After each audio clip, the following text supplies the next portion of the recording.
Hello. Wait. Today, being retarded means leading a full life. Retarded people go to work or school, just like their neighbors, and come back to a real home. A supervised home, right in the neighborhood, where they belong. Being retarded never stopped anyone from being a good neighbor. All right. Wait. Hang on. Well, hang on.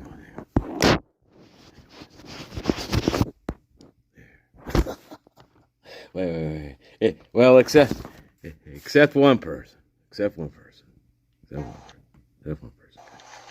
I go through there because they close their gates at a certain time, so you have to go through the front door and get these wristbands. I go to the door, I call... Except one person! What apartment you're at, because they were at apartments beforehand, and they go apartment first, so I go down there.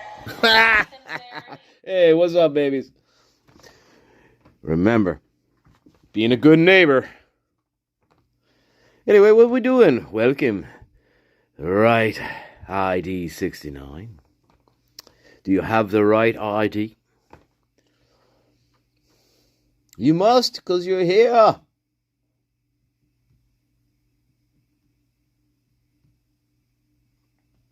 What is going on this Sunday? Nobody's talking. Nobody's talking.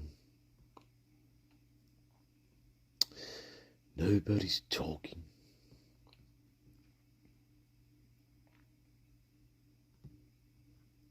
Hello. Look at that candle. Look at it. Honey. That's honey, baby. That's honey. High prancing knees, baby. Let's go. Like a basketball player. Like my friend, Dylan Mortensen. Dylan Mortensen, that's my best friend. That's me. All right. Right, Dylan?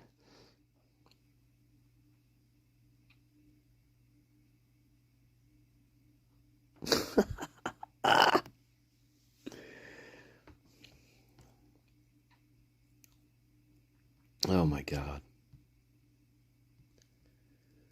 Can you imagine not having that knife sheath and relying on Dylan Mortensen as your star witness? Oh, my God. Welcome, Jethro Troll. Imagine not having that knife sheath, guys. And then Dylan Mortensen, your star witness. Bill Thompson. Cut from the same cloth, Bill Thompson. But no, she's from fucking Salt Lake, isn't she? She's from Mormon. She's Mormon. Mormon territory. That's why she's all fucked up. Just kidding. She's already in the cult. Then she moves to a smaller town with even bigger cult. All right. Good for you, Dylan. Wow. All right. Dylan Mortensen.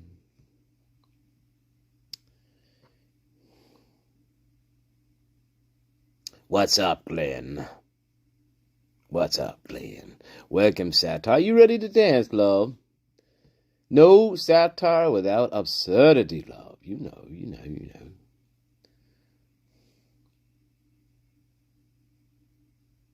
Now, what am I looking for? What happened? What happened?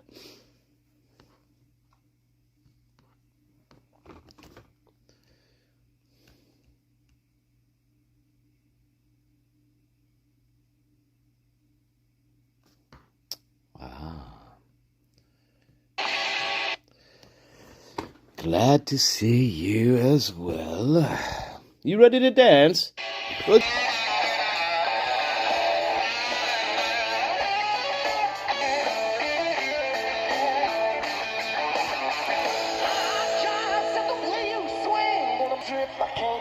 We can't go on forever with that. We have to cut it out anyway. Welcome, Seattle Rain. Hello, love. Hello.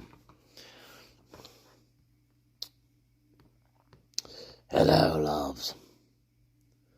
Well, we're going to read more about that in Limine with Miss Dylan Prime. I want to show you this, though. This is Nancy Grace. You love Nancy Grace.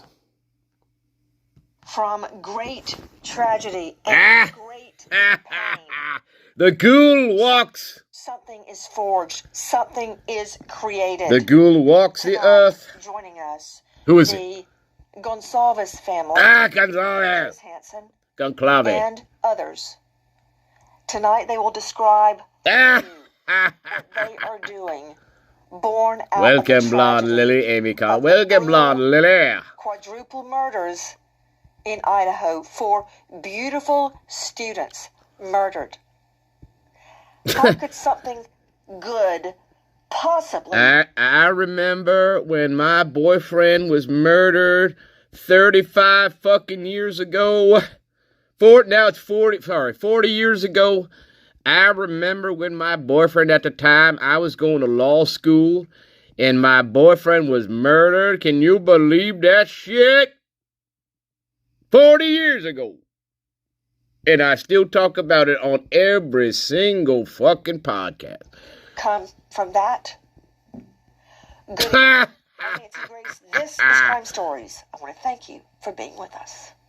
The ghoul walks the earth. Nancy Grace. So I'm going through some of Kaylee's things. And Let's play a game. came across the sweatshirt that she was wearing that night. You're not really crying. And in the pocket You're not crying, love. is her grub truck, number 78 ticket. You're not crying, love. Hey, you're not crying. You're smiling. Why are you smiling? All right, this feels almost illegal to know, but our windows were so old the fuck? and just desperately needed to be Nice little replaced. ad So I placement there. called What a the few fuck? Fuck contractors, you, but they man. all Fuck you, quoted me Nancy. a hefty $10,000 or The ghoul. Just like the Goncalves. They're all ghouls. Like him. I know, it's a pag. I'm not watching either. I just wanted to show you. We might watch that a little later. Oh my God. Oh my God. What were we doing? Yeah. Yes, we were doing this.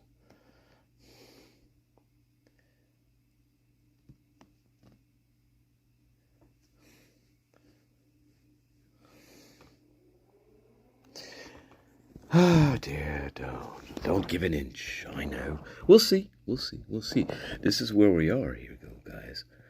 That's some of the new stuff. Some of the new stuff, guys. Some of the new stuff.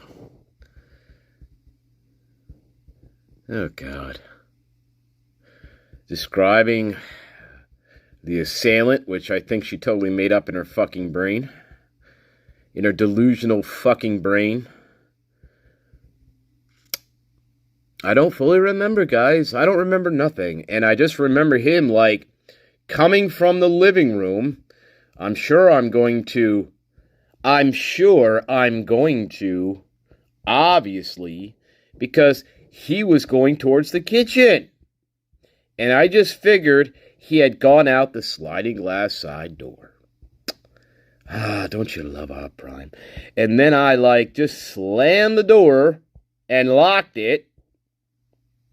Meaning her door, right?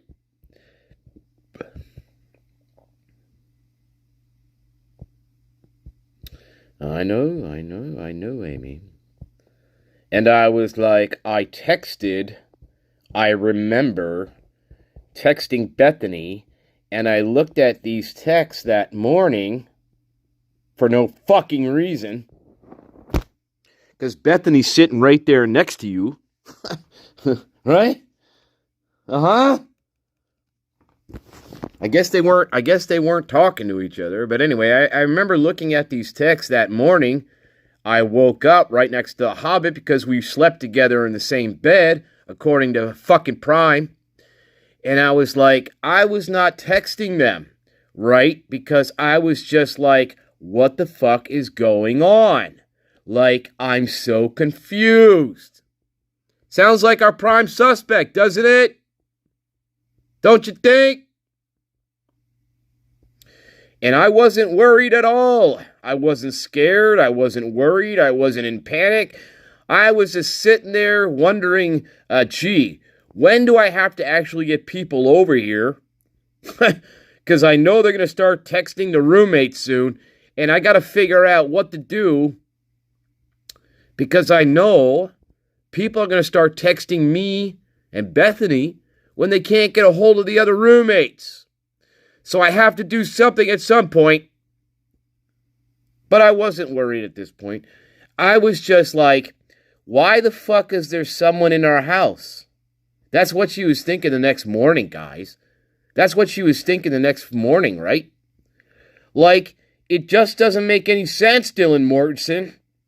And I remember texting Bethany, right? And I was like, there's a guy in all black that I just imagined in my delusional fucking psychotic brain because of all the TV shows I'm trying to pull from and fucking Vampire Diaries and bullshit.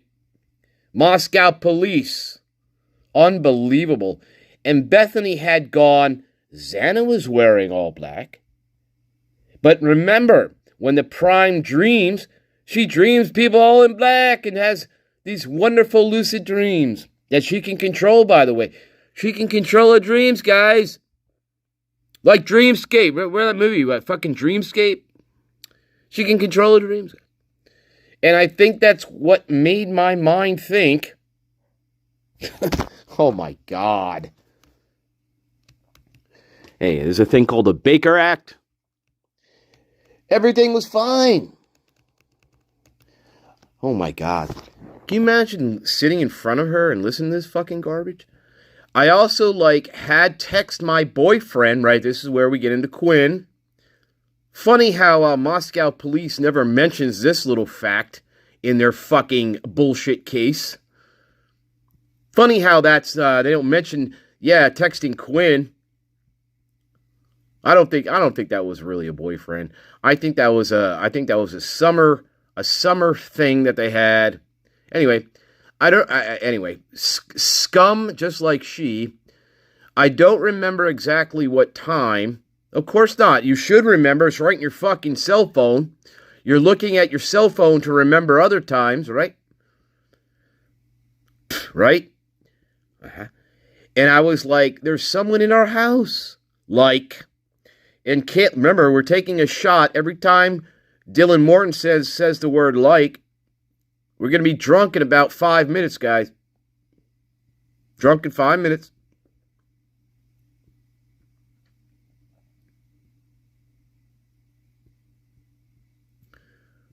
But I don't understand what's going on.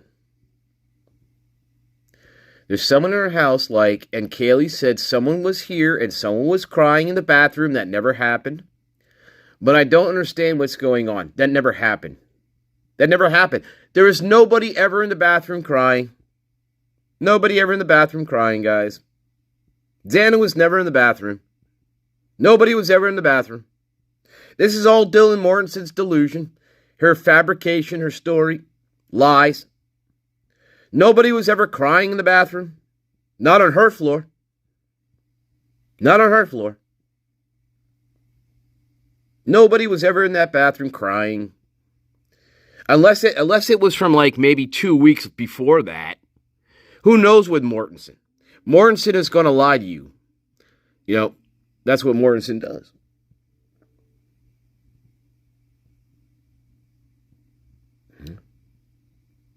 All right?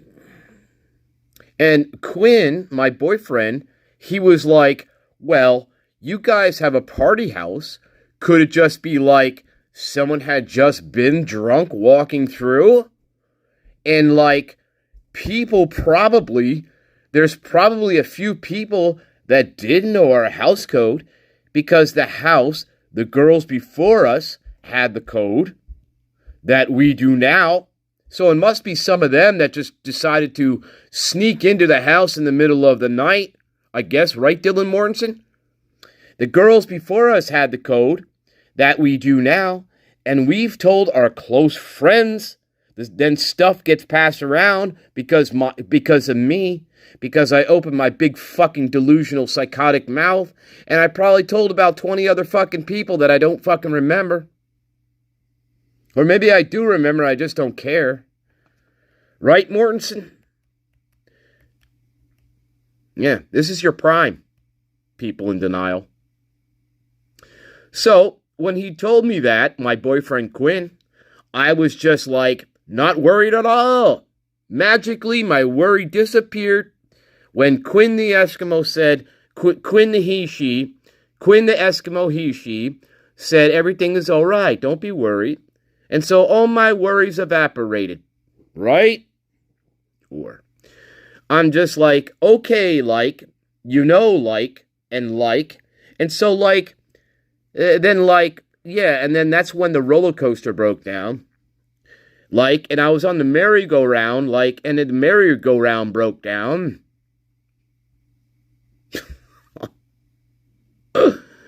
Like, why was obviously, listen to this, like, why was obviously, I would be freaked out if anyone was in our house, but I wasn't worried or scared or nothing. Like, I wasn't, like, freaking out.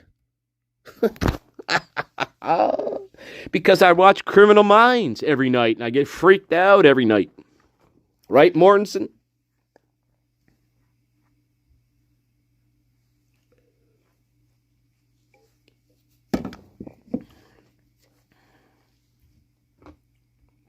What happened, Amy? What happened? What happened? What happened, Seattle? What's going on? Oh, the kitty, the kitty, the kitty. Mexican Fanta. Ooh. Pineapple and Mexican Fanta. You got to throw some vodka in that shit. Just saying. Vodka, mango juice, and what was that? Diet Coke. That's right. Oh my. Welcome, Dame Athos, Queen of the Mountain Garden. Welcome, Dame Athos. Welcome, Dame Sophia, Queen of Wisdom.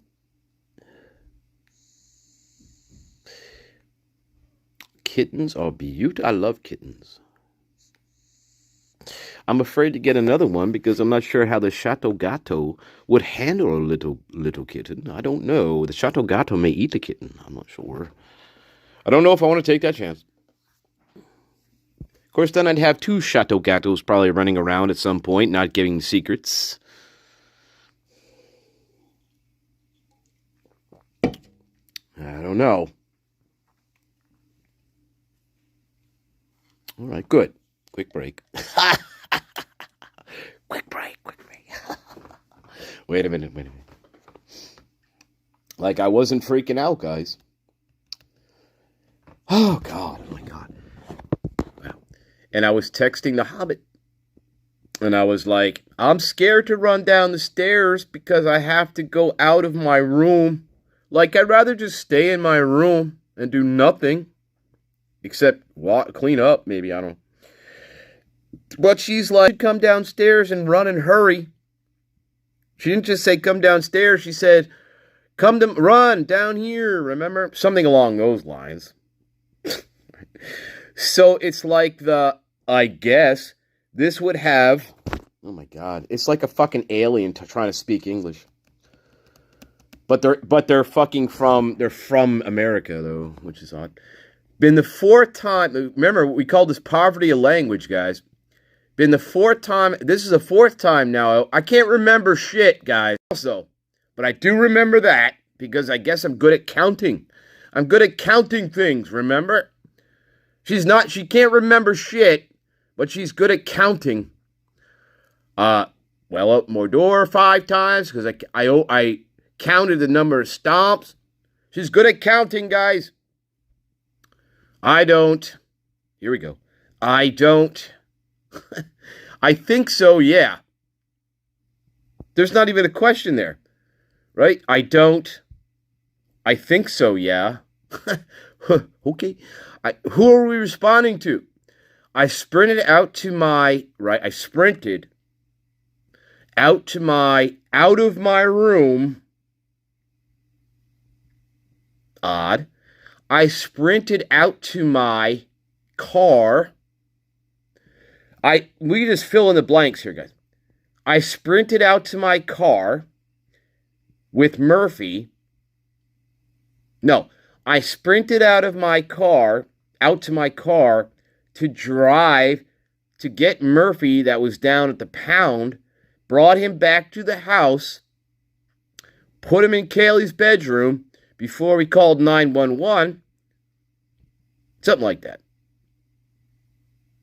Or maybe I had Hunter Johnson do it before he came over. Anyway, I sprinted to my car. Out of my room to the living room, right? She's telling you what she's doing here, but anyway, she lies a lot. In my car, so the car's there. You can play hangman if you want. There's like Murphy, right? My room's like right here. Whoops. You go out. There's the kitchen right here. Living room's over here, right? We saw pictures of that. She can't see shit, guys, unless you're actually out of your room by the living room. There's like this wall and the living room, right? There's the wall, right? You can't see. Mortensen, you fucking liar. Again, if this was a real investigation, Mortensen would have been arrested. Absolutely. Mortensen would have been arrested. Anyway, Aaron, Now, this is December 1st, guys.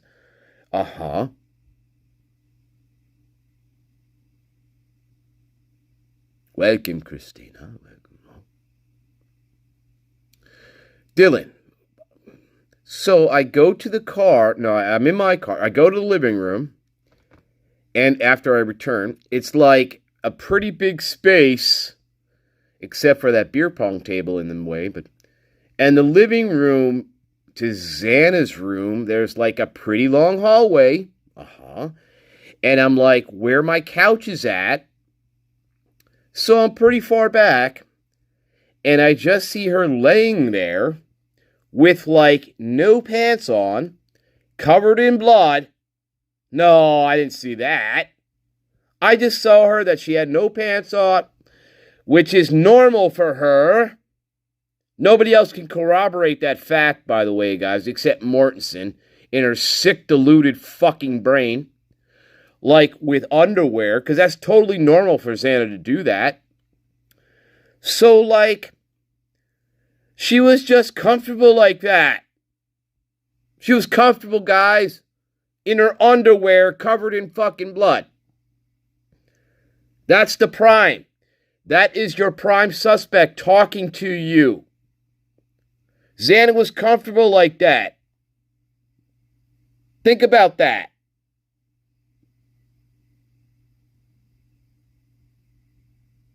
That's pretty sick. She was comfortable like that. Laying in a fucking pool of blood, stabbed 60 plus times, but she was comfortable like that, guys. That's your prime. Fucking hell, man. I'll tell you what. Are those locusts still flying? They land yet? In Moscow? Or where the fuck she's at? Back in Utah, maybe. Maybe she went back to fucking Utah. Converted. That's probably crazier than ever. Now remember, according to Mortensen, she had no psychiatric problems at all. She got anxious once in a while, and she had lucid, fucking crazy, bizarre, psychotic dreams that she could control. But on this particular occasion, she can't remember if she could control those dreams or not. Sure. And then guess what? Idaho State Police and Moscow Police, they bought the whole entire story. They bought it.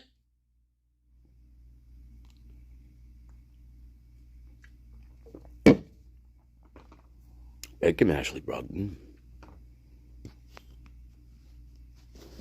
I would be like, I don't know. I'd be like, if this was like somebody who just stole like something out of a grocery store, that's one fucking thing.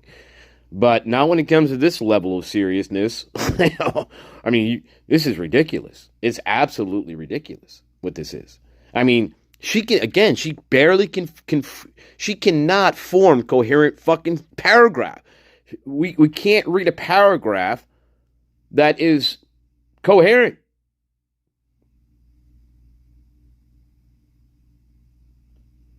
Yeah, it's pretty sick. She was just comfortable lying on her floor in her underwear. So then that gets me to think to myself, okay, well, if Mortensen's seeing her in her underwear, right? Well, how covered up was she? Doesn't sound like she was too covered up to me. Maybe she wasn't covered up at all. So if we could see her underwear and her lying in her underwear, well, I'm not sure how much coverage she had. In fact, that's even worse, because if her whole body was exposed, well, good grief. You're definitely going to see her covered in blood. There is no way around that. Even if she's partially covered, you're probably going to still see blood all over the fucking room, because it was a bloodbath in that room. And Mortensen, there's no way. See, they just fucking lie. They just omit information.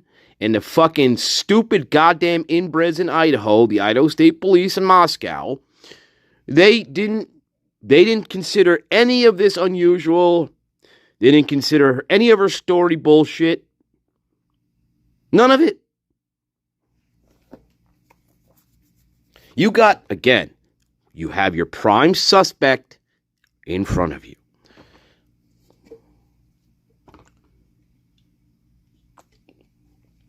Even on 12-1, she's still in front of you. and she's probably thinking to herself, wow, I could just say whatever I want to say at this point. As long as I don't directly say I had anything to do with murdering my friends, I think I'll be all right. All right? I could say everything else. Nobody's challenging me on any facts or any points. Nobody's challenging me at all. I could say whatever I want. Like, how about this? Hey, gee, Mortensen, you said you saw Xana lying in her underwear. You didn't see any blood? Nobody even asked that question, guys. You know, they know what the room looked like, right? They know what the room fucking looks like. They know it was bloody as hell. They don't even ask that question to Mortensen. You didn't see any blood in the room? Really? Nobody even asked that simple question. Fucking get the fuck out of here. Get the fuck out of here. Ridiculous. Absolutely fucking ridiculous what this is. And you know what? And it's just, who do I blame? Ann Taylor. I fucking blame Ann Taylor is who I fucking blame. I blame fucking Ann Taylor and her bullshit.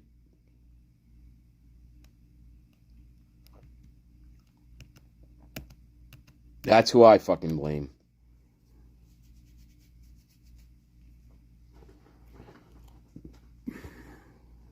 Yeah, it's ridiculous, Dane. It's like, yeah, okay, that makes sense. Or if it doesn't make sense, they don't press, they don't probe, and they certainly don't interrogate. So, yeah, this is horrible.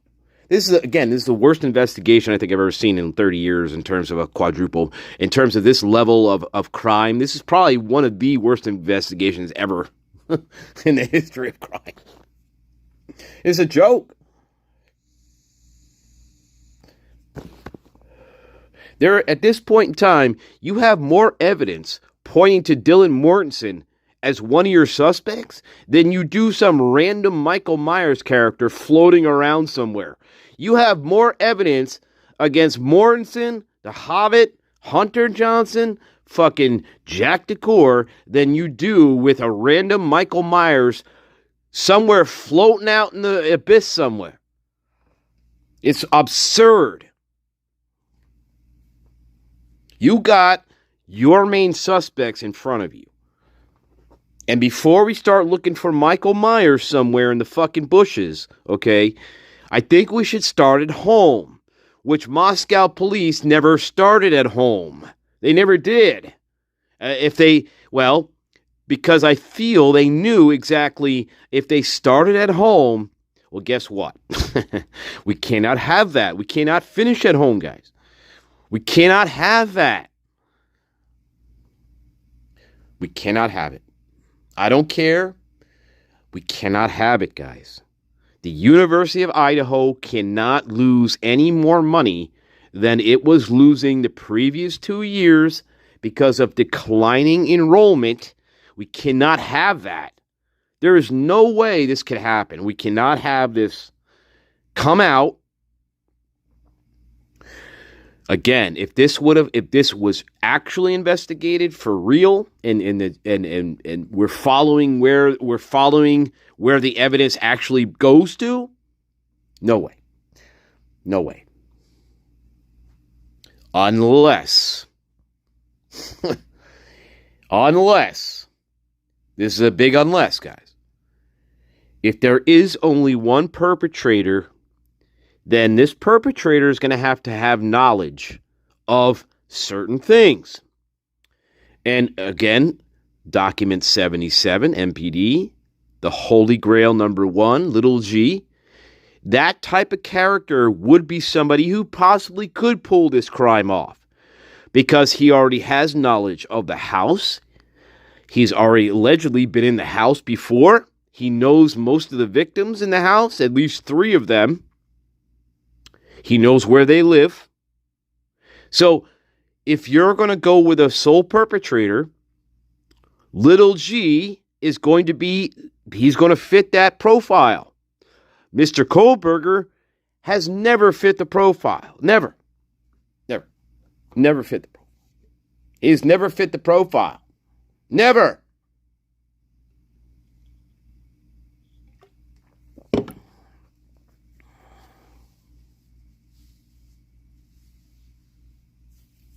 Welcome, Dame Celestine, Queen of the Stars.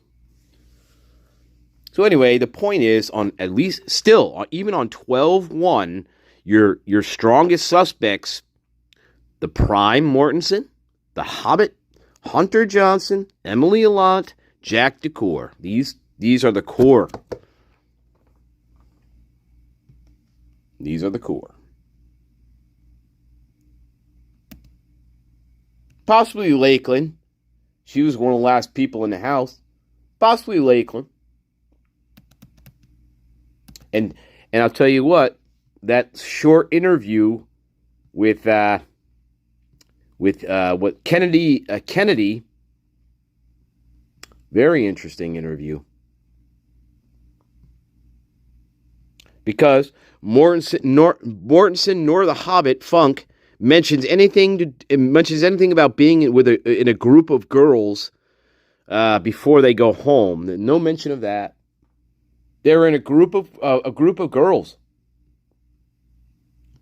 which possibly is a lie from Kennedy Fitzgerald. There could be males in that group too, and I suspect there probably was a couple of males in that group. Now, the females could have split off. They could have split off, sure. However, again, we've said this all along here. There are four total suspects here. Two perpetrators, at least 2 perpetrators, but more like 2 perpetrators and 2 helpers. That's always been. Remember, 4 is the golden rule. Always. 4 is the golden rule. You have 2 direct perpetrators and you have 2 indirect or maybe direct helpers.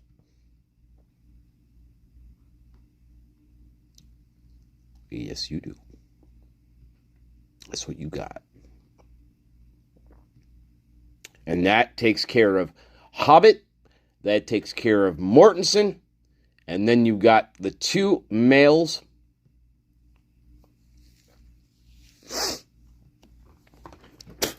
Possibly 3, but I think it's 2 males. Yep. 2 to 3. But now I'm going with 4 total. Yep.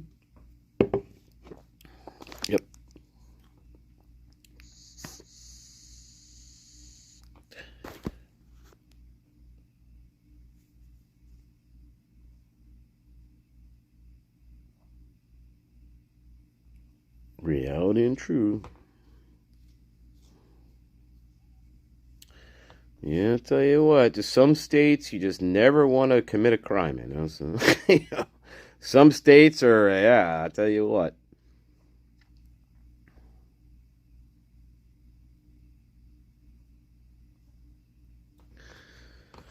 Ah, dear, oh dear.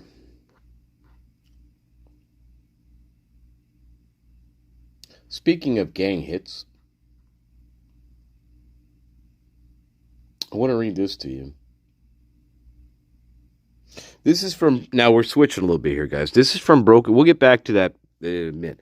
Broken Plea. This is, we're switching a little bit here, guys. Broken Plea, $278. This is the Kindle edition. This is, right, Broken Plea, Wickham. Right. So he's talking about Kara Kernodle getting interviewed from jail. She was arrested that same night that Xana was fucking murdered, by the way. Which is, I didn't realize it was the same fucking night. Yeah, let's pick that up. Yeah, here we go. All right, we're talking about Xana. He's going over her history a little bit. All right. In fact, Kara was incarcerated the night her daughter was fucking murdered. On November 20th, right, so 7 days after the murders, 10:20 p.m., Schnell and Stennett conducted an interview of Kara, Xana's mom, from the Kootenai County Jail, right? I was advised that Kara had been recently arrested by the Kootenai County Sheriff's Office due to having a warrant for her arrest involving drugs. I was advised by the Kootenai County Sheriff's Office, Sergeant Solar Larson, Solar, that's an interesting first name, Solar, like solar panel. Solar, that's an interesting name, guys. I like that name. Do you like the name? First name Solar? That's interesting. But I feel like that should be like a cat or cat's name. What's your cat's name? My cat's name's Solar. Yeah, don't fucking mess with him. His name's Solar. Anyway. Oh my God. Master Nature, you ridiculous. Anyway. So where were we? Kara, she made statements regarding the homicide of her daughter Xana, in her drug involvement, somehow being involved with that murder. Though not mentioned in this report, it would later be revealed that Miss Taylor's office had represented Kana as her public defender, right? Right. Upon arrival at the jail, Kara was placed in an interview room with Stennett and I, Schnell. Upon explaining why we were there, Kara began speaking prior to the audio recording. Right. Review of the actual audio recording indicates that Kara learned of her daughter's death from the news and had not been notified by police or given any details prior to the 11:20 interview. She sounded emotionally distraught at the news and upset that police would provide almost no information to her about the crimes. When asked about the crimes being somehow related to revenge, she denied that. Not revenge. Schnell summarized her not revenge. Right? Opera singers. Snell summarized their conversation thusly in his report. right? Opera singers. Oh, dear, oh, dear. P.T. Barnum, baby. P.T. Barnum. Kara said she last spoke with Xana about a month prior to the homicide when she attempted to coordinate and have lunch with her. However, she was too busy. She was in class, and Kara and Xana were not able to meet. Remember, we read that. That was in the docs, of course. During the 9-minute conversation, Kara said she was unaware of anyone who'd want to hurt her daughter, and added that her ex-husband had specifically asked Kara if she had any involvement with the drug cartels. He wanted to know if Xana could have been killed as a result of her mother's exposure to, quote, organized crime. Yeah, baby. Yeah, baby. Let's go. Veto fact. Kara has never been implicated in any way in her daughter's death. Of course. Police followed up on this. No mention of confidential informant here. Police followed up on this on December 4th when Detective Joe Lake interviewed Jeff, her father, handing him a victimology background questionnaire while building the victimology, whatever. This was actually the second time police interacted with Xana's dad. Dollinger, our favorite captain, had first met him at the crime scene Sunday afternoon, shortly after Nunes responded to the 911 call. All right?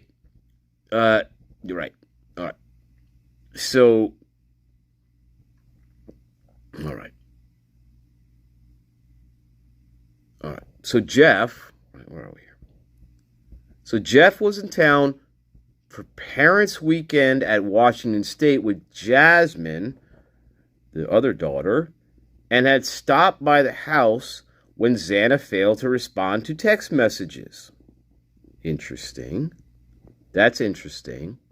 The only things Dollinger reported learning was that Xana was working at the Mad Greek. She didn't have any enemies. That is, no. Yeah.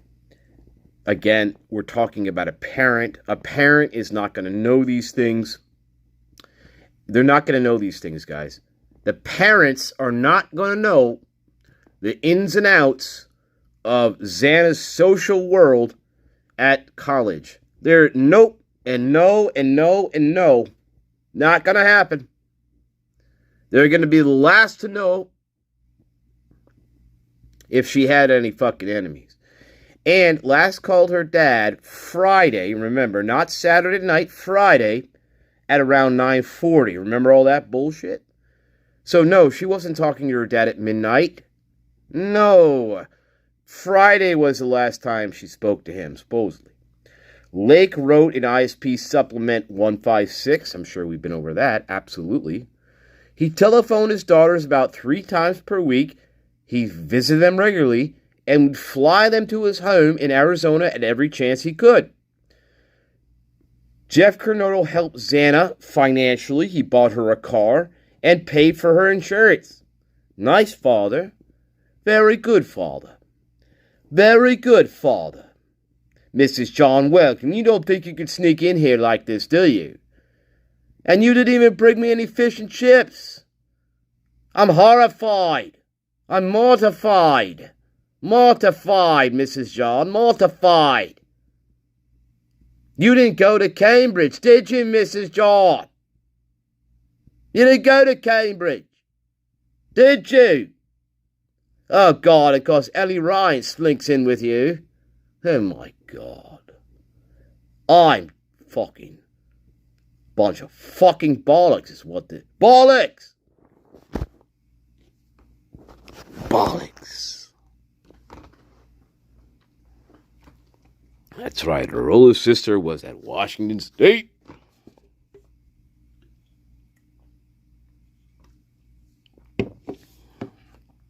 You ate them. Fuck off. Piss off, piss off, piss off, piss off. Piss off. I'm not taking the piss. I'm not taking the piss. I'm not taking the piss.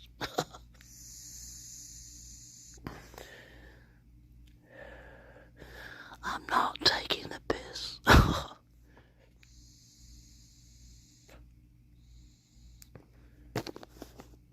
think I'd take the piss on that. All right, babies, I love you. I love you, babies. All right, baby. What a fucking pisser. He's a pisser, I'll tell you what. He probably cries every fucking day. All right. What a wimp.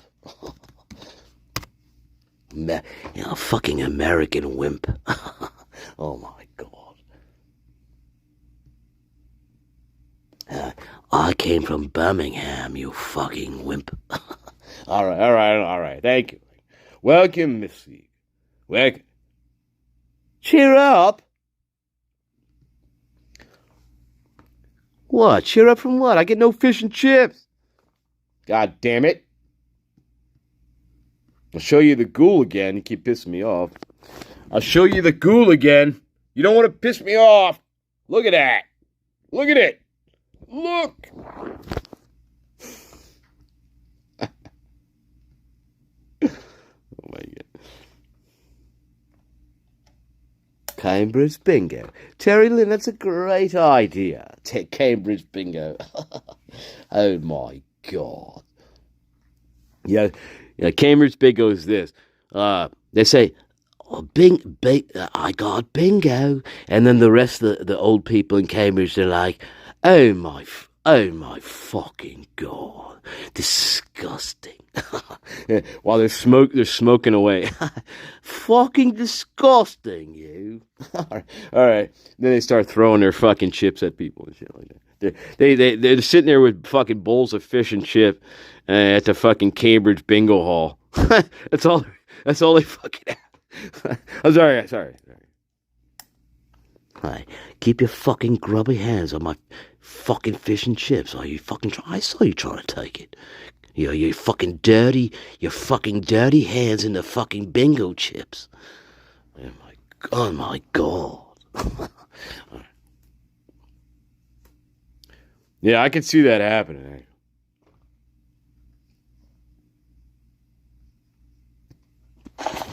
All right. The war is still going, by the way. Killer odds. Hey, this is from Brad from Springfield. Brad? Enjoy yourself to the fullest. This is John. Ever the Patriot. I am also to be a neighbor in the next few years as we have a place in Springfield we visit monthly now. From Brad. Brad, I love him. Yeah. No, you don't. No, you don't. You don't love. What is this? Why is he getting shit? Mrs. John, why is he getting presents? Hey, guys. What is it? Backyard what? To another. Happy birthday, Adam. Hope everything you make with these will be not bad. From Joshua Collette. What's it call that? Oh my fucking Colette, huh? Colette, what's wrong with you? Lower Michigan. We love you, Chef Adam, from Colton and fam. You remember Lil Sous Chef? Yeah. No, you don't. You'll remember that. What did you get this time? A fucking gold-plated, fucking 24 solid gold fucking barbecue set. Mrs. John, I can't have this. Mrs. John, Harley Davidson. Holy shit. That's probably like $500 in that box. What did they get him? Fucking Harley Davidson. Davidson boots? Get the fuck. Oh my. That's it right there. He's promoting the fucking boot. Oh my fucking. No, just stop that shit. Straight to the fucking bell tower with that. This John. Maybe we send him to a gulag somewhere. He needs to be in a fucking gulag. Yeah, you see, he's promoting the fucking Harley boot. Bad, huh? Yeah, oh my. More shit. How much those boots cost? Like, how much do you think those fucking boots cost? Harley Davidson fucking leather boots. Like, what, $500 fucking dollar? Jesus Christ, Mrs. John. I gotta start, you know what, I gotta change my fucking business model, Mrs. John. Mrs. John, I gotta change my business model.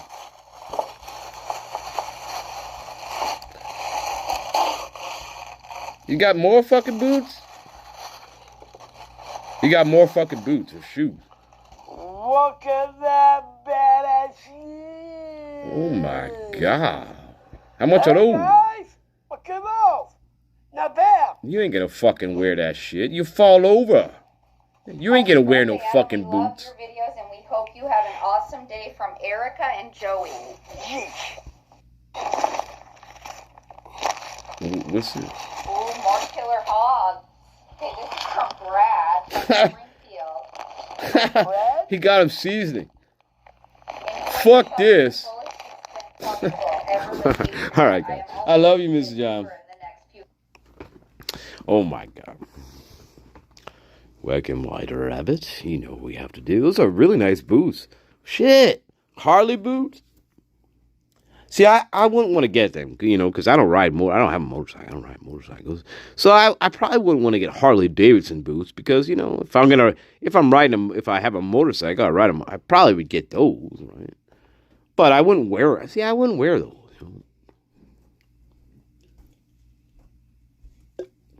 Anyway. Yeah, thank you. You can hit the like button. It's all right. You ain't gonna do nothing to you.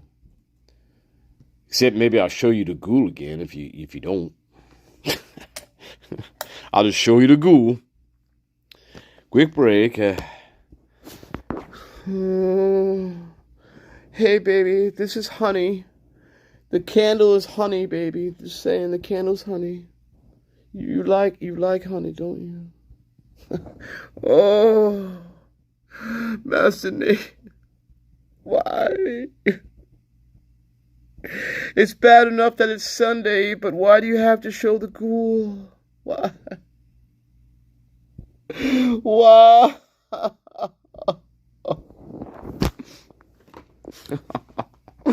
Oh my God.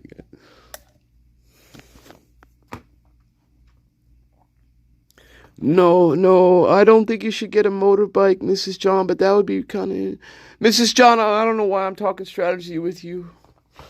I don't know why I'm talking strategy with you. You're my sworn enemy. You'll always be my enemy, and, oh no. Oh, sorry, guys. Put you in a washer and dryer there. Sorry. Oh, quick break.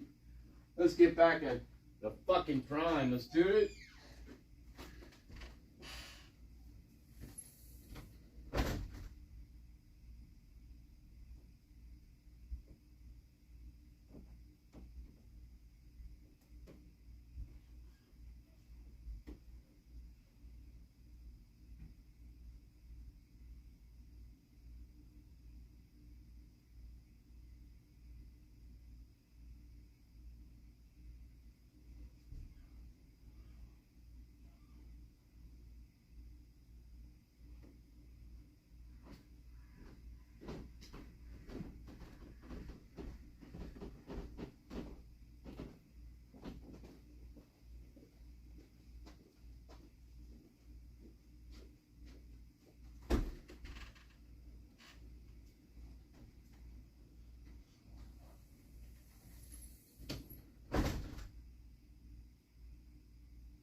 Rockin' around, love. Rockin' around.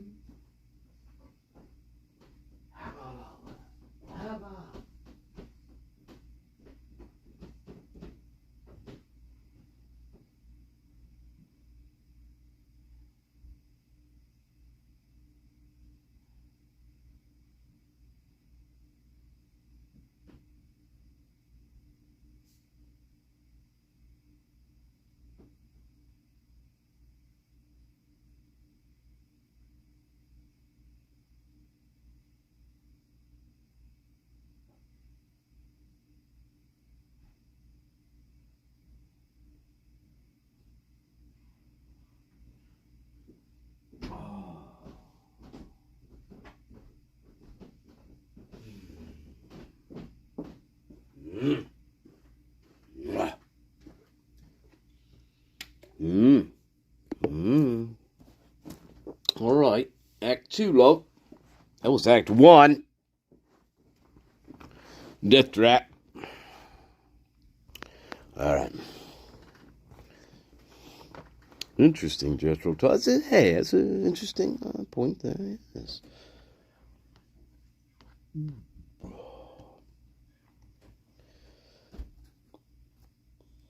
Ooh.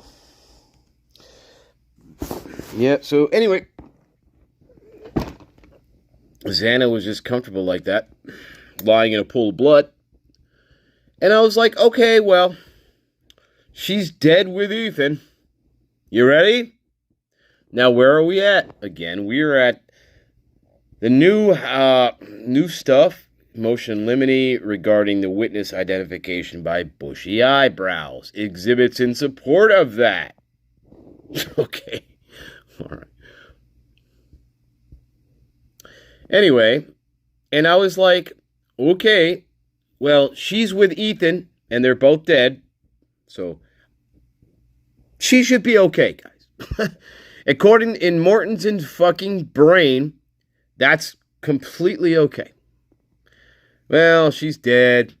Well, at least she's with Ethan, and, well, he's dead. But still, at least they're together. Right? That's Mortensen's fucking brain, guys. Like, she had been drinking a lot. Again, she doesn't know that. Mortensen doesn't know that. Mortensen wasn't with her the entire evening. In fact, Mortensen and the Hobbit weren't with Xana very much at all that evening. Yeah, they checked in on them every now and then, but they weren't hanging out the entire evening together. No! So this is a lie. This is another fucking lie here with Mortensen. That's all she does. Fucking hell, welcome, CBE. Won the best, you got the best. Now keep in mind, again, I said remember, according to Mortensen, she doesn't have any psychiatric issues, guys. That's what she said. I'm not seeing a therapist. Nope. Except for this, right? Even though she really doesn't need to, because she doesn't need to see us, not anybody. That's who she is. Yeah. Fucking batshit. Well, yeah, whatever. Well, that was the other day. Anyway, whatever. Carry on. Fucking bullshit, man. I'll tell you what. Whew.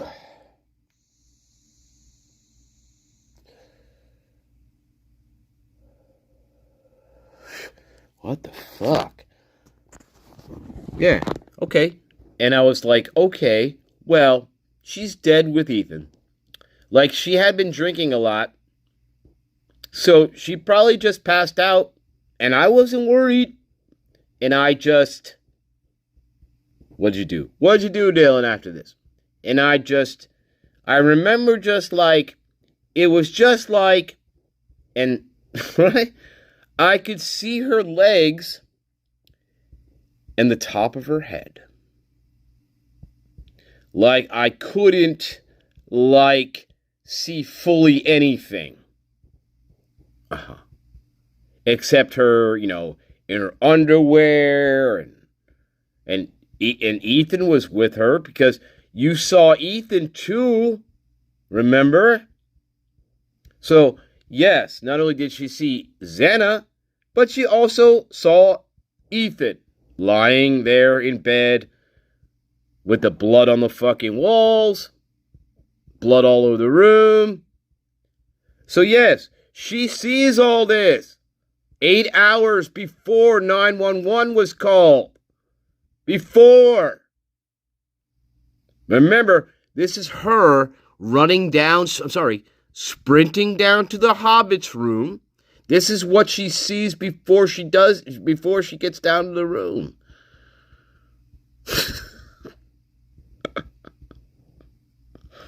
And also, I was very out of it.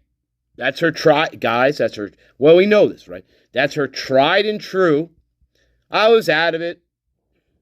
Like, I don't remember seeing anything weird. That wasn't weird at all, guys. Seeing 2 dead bodies in a room full of blood, that's not weird at all. In Mortensen's brain, like, I was like, blackout. Very much what Dylan Mortensen wants to give me, a fucking blackout. Jesus Christ, I read this, I'm like, I'm going to black out. All right. Like, I was like, she looks totally fine. Ethan's probably right there. Oh, wait a minute. He's probably right there now. Now, before it was, well, she's okay because she's with Ethan. Well, she's with Ethan. But then, well, Ethan's probably right there because they're always together. That's her reasoning there, guys. That's her reason. And Ethan slept at her house like in Xana's room all the time, right? That's her reason. And that's another good point that reinforces nobody saw them. Nobody saw them come home. So anyway, that reinforces that. Right? Right. Just another, again, that's Moscow's probably greatest mistake. We talked about that. And Ethan slept at our house like all the time. So, like, oh my God. We loved having him there because we felt like more protected. Like, there's a guy who's 6'3" here. Like, there's a guy who's 6'3" here. Like, oh my God, guy.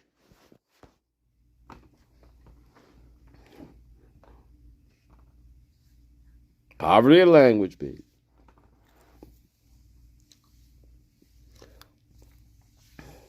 Oh my God.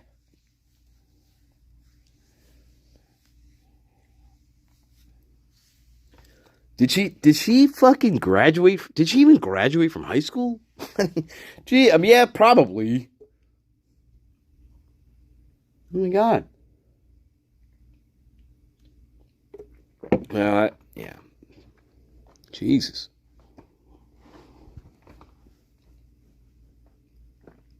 Middle school? I don't know. When did she start learning to talk like this? Wow. But I was still sprinting. Hey guys, through all this though, I'm still sprinting. So through all this description. So I was like, okay, like everything's fine. Like she's good, all right. But was still sprinting. I was still sprinting through all this. After I got done, right? She was still sprinting. Like I sprinted out downstairs. Out of my car. I was still kind of freaked out. But then, like, I wasn't worried about Xana. Well, we know that. Remember. Being a good neighbor doesn't mean you have to be retarded. But in Mortensen's case, like, nothing was like, oh, I should go check on her. No, we're just going to text all the roommates, though, for no reason. No, I'm not worried enough to go check on people. However, I'm going to, but I feel compelled, though. I have a compulsion to just text people at 4:20 in the morning because I'm not worried or scared at all.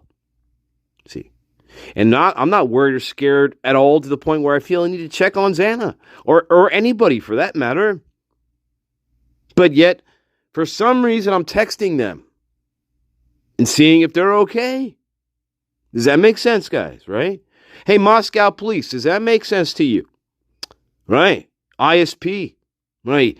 See, when you look at things logically, you don't know how to investigate anything. It's horrible. You're morons. Absolute fucking morons. Oh, sorry, guys. But I'm sorry, she must be still sprinting, though, here at this point. She could be still sprinting, guys. Or maybe jogging in place with the high ankles. Maybe that's what she's doing, actually. Maybe she's jogging in place right outside fucking Santa's door with high knees and high ankles. That's probably more like it, actually. Because she's a fucking loon. So maybe she's doing that shit. I don't know. Seems a lot more believable than seeing Michael Myers running around the house carrying a fucking vacuum cleaner. Yeah.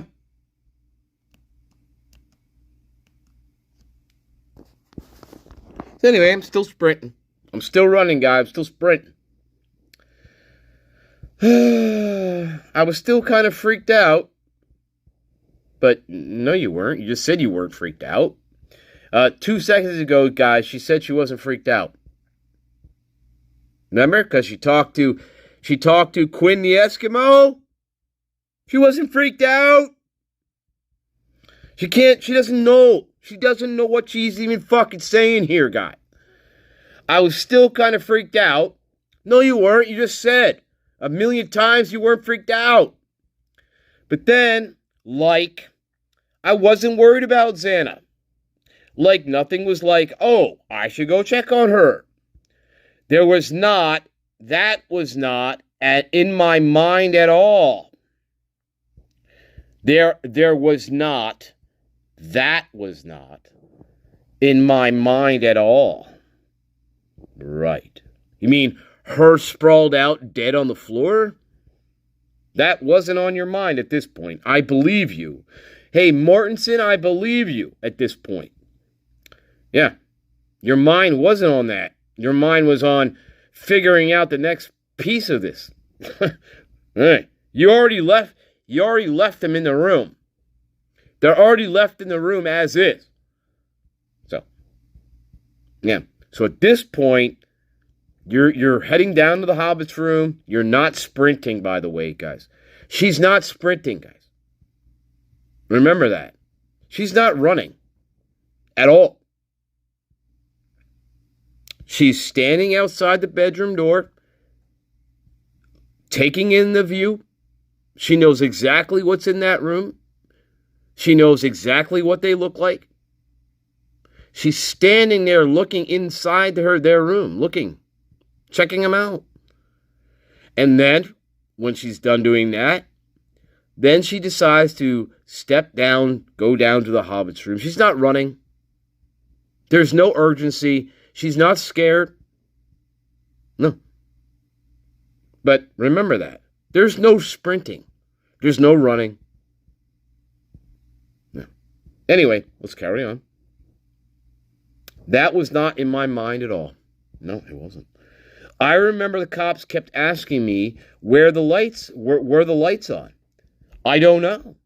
I mean, I could see her. Yeah, because I was standing right there watching, looking. Right? But then also we had these twinkle lights that are usually always on in the living room.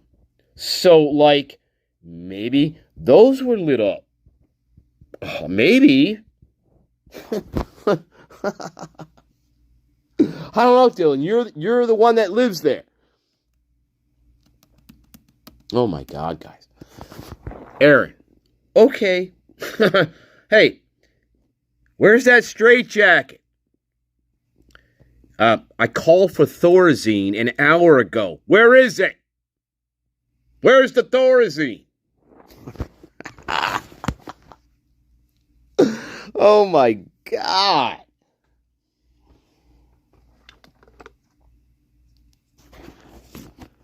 Guys, where's the Thorazine? Oh my God. Where's the Thorazine?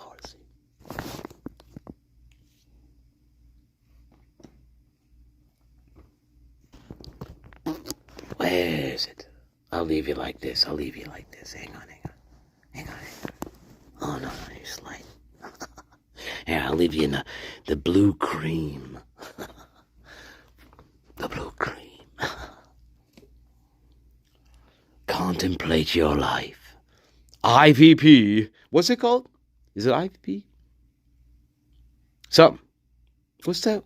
Is it IVP?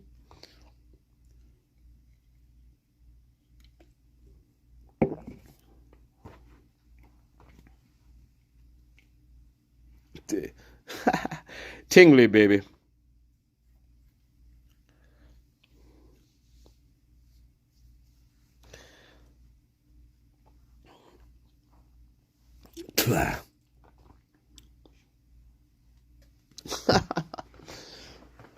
Oh my God. Yeah, no sprinting, guys. All right, anyway. I don't know if the bathroom and I don't know if the bathroom light was on. Like, I'm sorry, I'm throwing likes in there. They kept asking me. Anyway, they kept asking me, these are the other cops, like, was the kitchen light on? Were these lights on? I was like, honestly, I just don't know. Okay, honestly. Like, I saw her, but maybe her light was on. Maybe it wasn't on. But I did see her. And I saw Ethan, too. Because I was standing right outside the room looking at them. Right, exactly. So I went downstairs. There's no running here, guys, by the way. So I went downstairs after I was done checking out the handiwork. Bethany, opened the door and locked it. The Hobbit. And we talked for a little bit. I don't know exactly what we talked about, conveniently. Right? I don't know exactly what we talked about, conveniently. That's a big I don't know. Because then what's the point of you running down to the fucking room? What did you talk about? You don't know. Well, why are you running? You don't know what you talked about? Well, then why are you doing all this? Right? You can't just say, I don't know. That's stupid. That's really stupid. Isn't it? So then why are you doing all this, Mortensen? Dylan Mortensen. So why are you doing all this? When you finally get to your safe haven, yeah? You get to the safe haven of the Hobbit's room, but you don't know what, you don't know what you talked about. So, the fuck?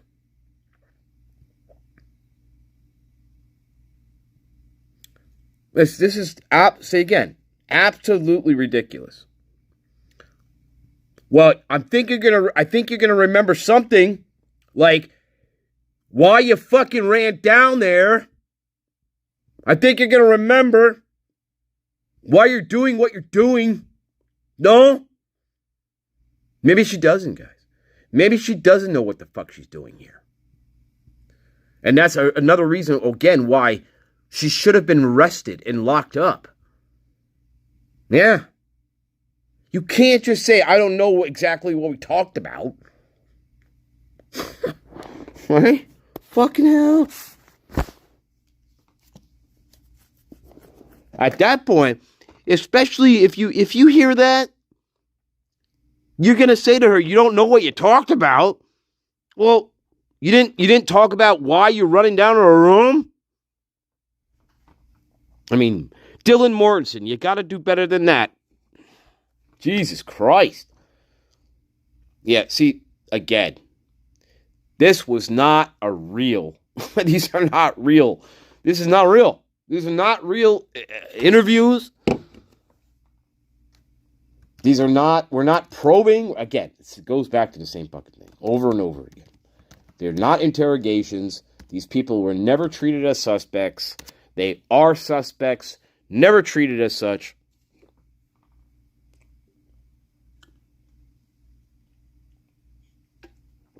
That's why this is so ridiculously... This is why this sounds so ridiculous. Is because what we should be hearing is opposition to the story. And why it sounds so ludicrous, in part, is because there's no opposition to the story. And so it's just like reading one long run-on sentence from some psycho. That's what it's like. If you take out the names here, if you take out Aaron and Dylan, and you just read this as a straight fucking document, well, you're gonna get the impression that somebody here is fucking and psycho. Because essentially what this document is it's one long run-on sentence. That's what it is. From a psycho. That's what this is. And what makes it look even worse is because there's no pushback. There's no clarifications.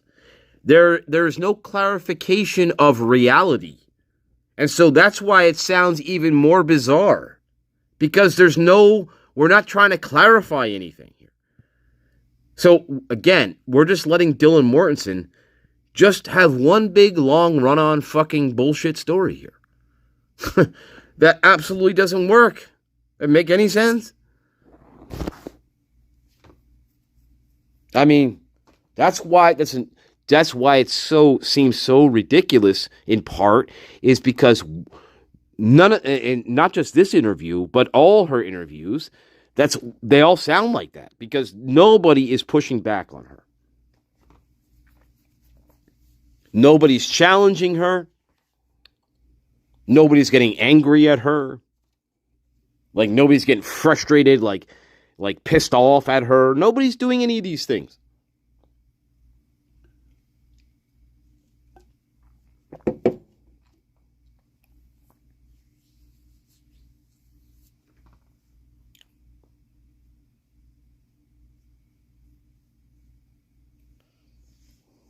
So I ran downstairs.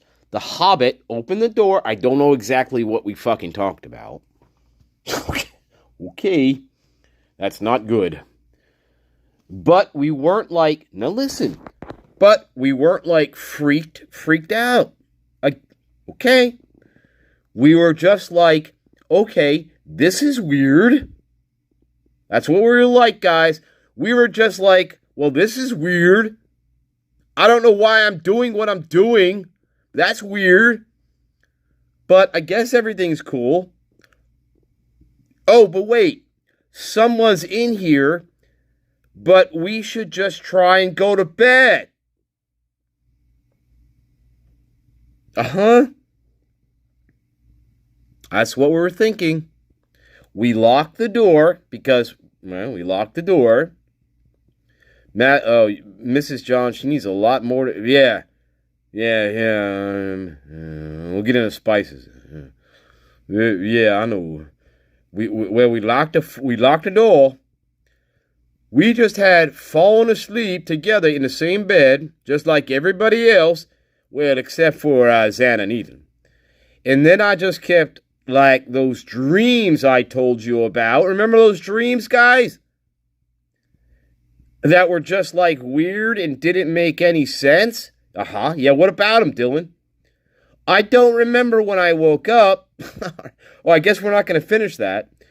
But anyway, I don't remember when I woke up. But I remember, like, you can remember because you were on your phone. So I'm sure that would help you remember when you got up, right? Because you do everything on your fucking phone. Like, I texted Maddie and Kaylee for no reason. And I was like, hey, are you guys up? And I wasn't murdering anybody. Okay? Well, should we read that again? And I wasn't too, like, well, I did kill my friend. No. And I wasn't worried about them. Well, of course not, Dylan Morrison. We know that. You weren't worried about anybody except yourself. Dylan, we already know. You weren't worried. You weren't scared. You weren't upset. You weren't in trauma. Remember, Victoria Gooch. First of all, you should never have been a police officer, you fucking bitch. Remember, Victoria Gooch. Mortensen was not in any trauma. Remember that, Gooch. You fucking parasite. You fucking inbred. Perpetrating bullshit with your trauma fucking nonsense. You're not a medical doctor. You're not a psychiatrist. Victoria. Remember, Victoria. Mortensen was never in any trauma. Never. Never and never and never. Did Victoria Gooch retire yet? She did retire. They hired her back for some fucking reason.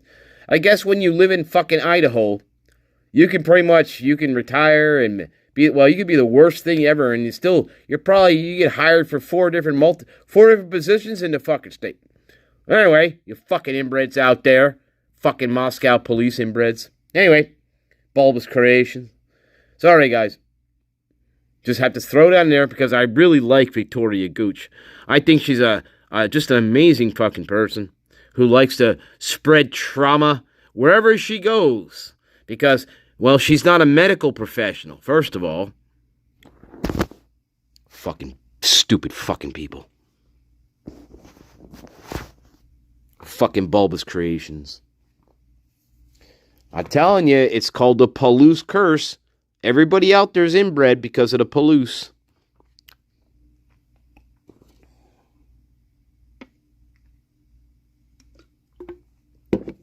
Now remember, Mortensen and Funk, they didn't originate from Idaho, so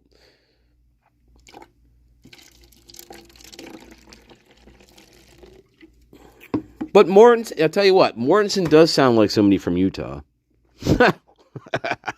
All right. Sorry. Well, I'm sorry. I shouldn't say that. All right. Hey, we got a bunch of people in here killing our roommates, but we should just try and go to bed. That's more like it, actually. And, I already know what happened, said the Prime. So, I think I should try to get some sleep. And, make sure Bethany doesn't, do anything weird. Like get up in the middle of the night they're already up. But anyway, whatever. And I wasn't, I was scared that maybe somebody was in the house, but I wasn't worried, guys. Okay. Like, I was like, okay, like, I'm kind of freaked out. Like, was that real or not? And, like, when I woke up, I was like, oh my God. Cheers. That's why I got two of them there, guys. Hey, remember, we're taking shots every time. We should all be fucking drunk at this point, guys. We should all be under the table at this point, guys. Just saying. Mormonson, that's more like it, Elliot. That's pretty much it. Spirit bang, baby. Let's go. Is that like, she bangs? All right, baby. I love you. Broken hearted too. Who's broken hearted, Satire? Satire, who's broken hearted? Who broken hearted? Good grief. Who's good grief? Remember America's Got Talent? No, that was American Idol, right? She bangs. Anyway, American Idol. Don't blame me.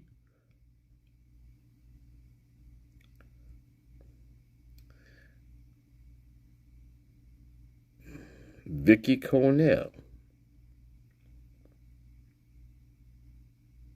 Maddie's mother. Yes, Maddie's mom. It's the only family I actually felt some emotion. It was Maddie's family. It was the only family I kind of felt they actually had emotion. No, none of the others. Maybe a little Kernodle. Maybe a little bit of Kernodle, but...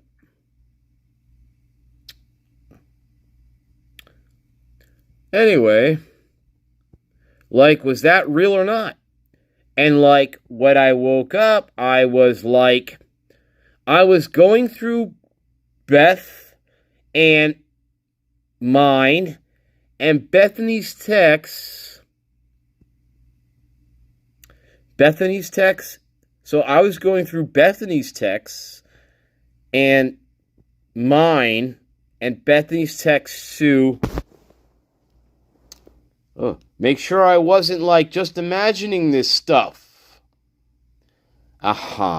Is that what you were doing, Mortensen? You were going through your texts in the morning before you called 911, apparently, right? I guess this is before they decided to call 911. It's not very clear. No, you were going through the texts to make sure that you didn't miss anything to cover what's going on here. That's why you're going through your shit.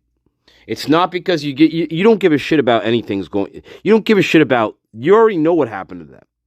You are a part of this. You already know what happened to them. You're going through the text to make sure that there's nothing in there that you haven't gotten rid of. All right. You're already deleting stuff at this point. You're already deleting things. So, and there's no reason to be deleting things at this point in the game. So, unless you're trying to deliberately hide shit. But did Moscow police do anything about that? Absolutely not. They did not. They absolutely did not do anything with that.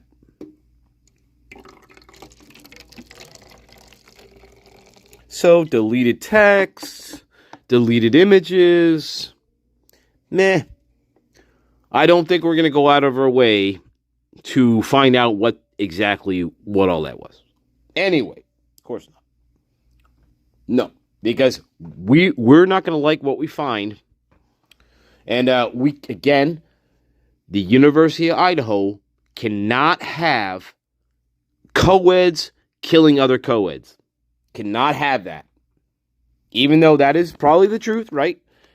Right? As far as logic would tell you, that's more likely the scenario. We cannot have that. We will lose. Oh my God. You know how much money, guys, we talked about this. You know how much money we'd lose in a 5-10 year period? Where the university would lose? A lot. A lot of money. A lot. And we were losing money before this happened. We were losing money. So, yeah, there's no way in hell, guys, we can come out with a quadruple homicide and the perpetrators are college students.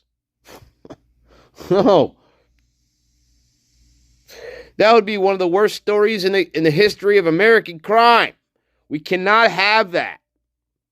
At all. It has to be a Michael Myers type. It has to be. It has to be Jason fucking Voorhees, Michael Myers. It's got to be that kind of person. Which is unlikely. So already, you're starting off with a story that is highly unlikely to begin with. Because the Michael Myers and Jason Voorhees of the world, they're a rare creature, as we know. They're very rare creatures. You know, there's not many of them floating around, which is good, right? Which is good. But you're already trying to write a story that statistically would be almost impossible to have happen because it doesn't happen. This random psychopaths that just wander in somebody's house and murder 4 people, that usually doesn't occur. So Moscow was already trying to figure out, how are we going to get around that? But we have to construct a second story here, because the real story would devastate the entire community for probably at least the next 10 years, if not longer. So we cannot have the real story, or else, again, this community would be devastated for years and years and years to come. And I don't know about you, but I don't know if you want to sacrifice your entire community over 4 fucking kids, and the real story here. So think about that. Would you sacrifice, if you were in charge of your entire sort of town here, okay, you may be the university president or whatever, but would you sacrifice your entire, essentially your entire town for the next, I don't know how many years before it will recover financially? Would you do that? Think about that. That's exactly what this case is. Exactly what this case is.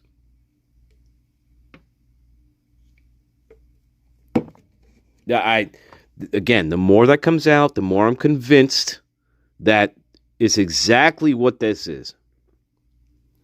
Yep. Absolutely. Now, again, the question always goes back to, well, how comes Kohberger he's not doing anything? And that's a great question. That's very frustrating. Very frustrating question. I don't know. But again, you have Ann Taylor as your fucking defense counsel. And again, you're handicapped right from the very beginning of all this. You're handicapped. So, you're stuck with the defense team that, well, some of them probably are okay in some ways, right? They're competent. You got the lead. Your lead is Ann Taylor. And we saw what happened to her. So, yeah. But anyway, the point is, you're handicapped right from the very beginning of all this. This is the most serious crime that's ever happened in Idaho history. And unless you have a Karen Reed type of defense team behind you, you are most likely, I'll tell you what, it's going to be very difficult.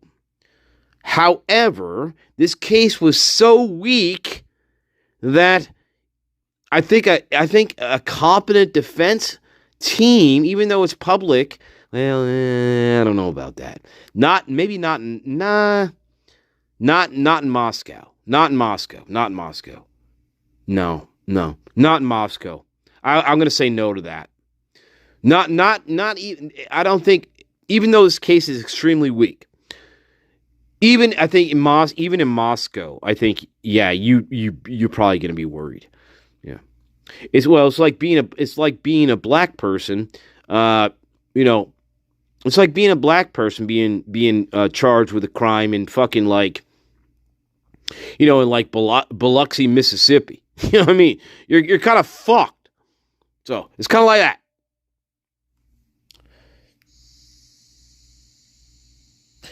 You're already handicapped. You know what I'm saying? So anyway, that's not an excuse though. But I blame Ann Taylor for everything revolving around the plea. I absolutely blame Ann Taylor. Absolutely. That 100% blame her.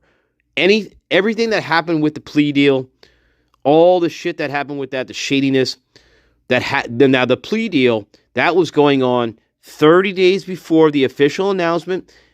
30 days before the official announcement, the plea deal was already starting to happen.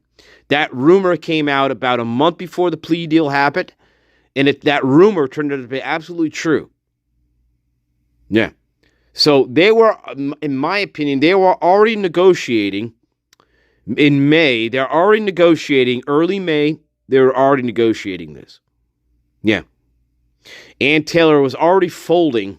I think in May she already started to fold. Because at that, I think once Hitler told her, well, we'll get you all these extra people to help you, because Ann Taylor decided to take on another fucking homicide case in the middle of this one, being the Ann Taylor smart fucking idiot that she is, another vandal. Isn't she a vandal, guys? Well, that tells you probably 90% all you need to fucking know. She's a vandal, right? She's a vandal, isn't she? Well, there you go. That explains about 90% of this, right? She's an idiot. Idiot.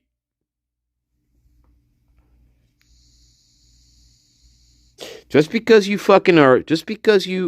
get through law school doesn't mean you're fucking brilliant, okay? And this one ain't that brilliant to me. Ann Taylor is not brilliant. She's a fucking, again, she was a flower. She got too close to the sun and it melted her fucking wings. That's what happened to her.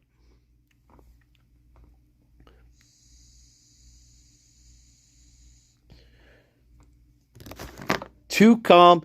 Way too calm for a quadruple murder case. Way too passive. Way too calm.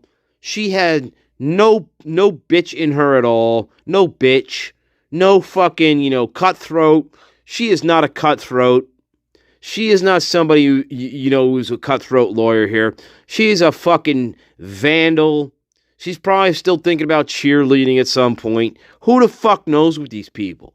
But she was definitely not a lawyer that's going to carry you through a quadruple murder case. There is no way in hell somebody like Ann Taylor would have the fortitude to carry somebody through this trial like this.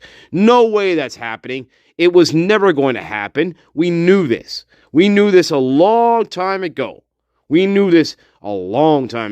Ann Taylor was going to fold. And she folded. Anyway, the point is, Kohlberger was handicapped from the very beginning. You absolutely need a Karen Reed type of a defense team here to even really be on even ground with these people.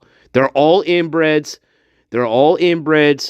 They all have really weird interpretations of laws. Judge Hitler is not a murder. Judge Hitler is not a homicide judge. Okay, this is the kind of judge who is a traffic court kind of judge. He has no patience for anything. I don't even know why he became a judge. This guy he's a complete prick. His life seems like one horrible, gigantic mess, this guy. Like, I can just imagine when he gets home from work, he must be the most cheerful fucking person on the face of the planet, this guy. No. Some people become judges, and they're just the most miserable fucking people on the face of the planet. And that is Stephen Hitler. This potato, this inbred, he is just the most miserable fucking inbred I think ever. He's inbred. A miserable fucking Idaho inbred potato is what that guy is. Silver stake through the heart in the root cellar next to Santa Claus. That's where these people should be. So anyway, we could talk about the howling later. We'll talk about the howling later, right? Working, Primero. We are the greatest of all time. Don't forget that. How many analogies did I give you tonight? About, 300? I think that's called original content. YouTube. Or I could just switch to an AI robot voice and just be like talking an AI robot voice and I guess try to get monetized for that. You fucking pricks. YouTube. Mr. Chang and Mr. Wong. Mr. Chang and Mr. Wong.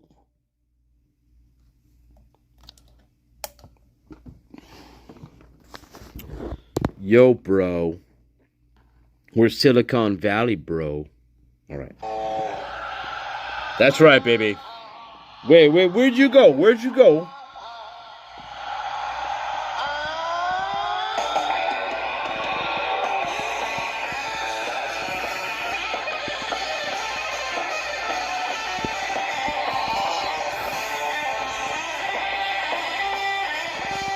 All right, baby. All right, baby. All right, all right. You like that? All right, baby.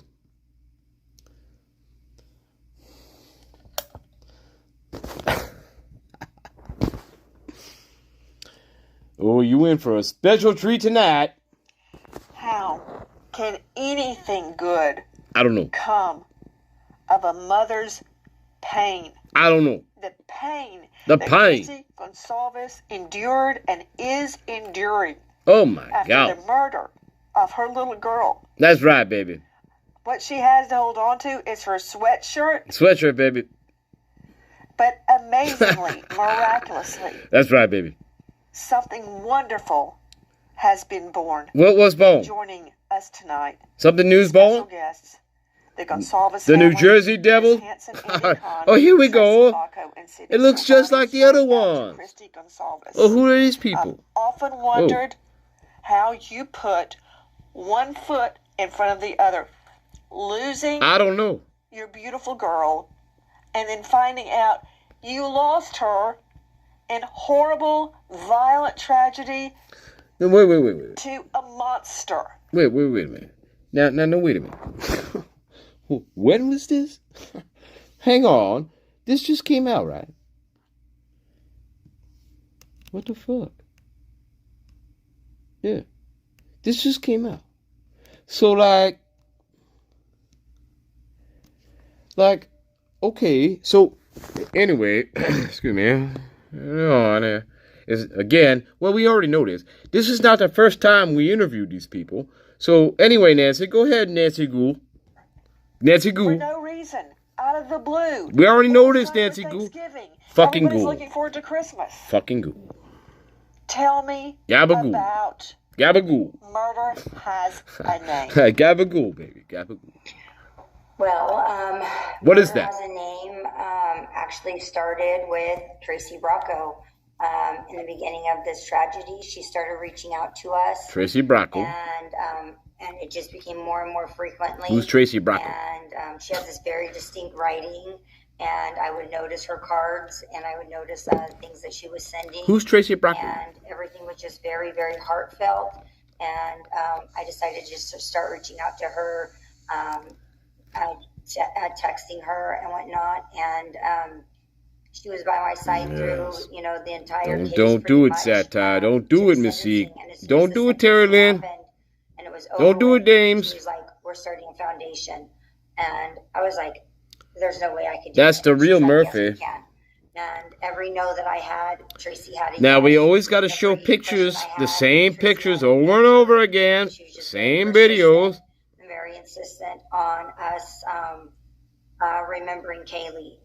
She grew to love Kaylee throughout this tragedy. She grew to love our family, and her family's Dylan. Oh, there are the rest of them. Has pushed this. There's the killer right there. That's the Bigfoot. Now, if you couldn't guess who that was, that's Bigfoot. Right? That's Bigfoot. Hey, Mrs. John, Gabagool, is that Bigfoot? That's fuck. Well, look, she tower over everybody.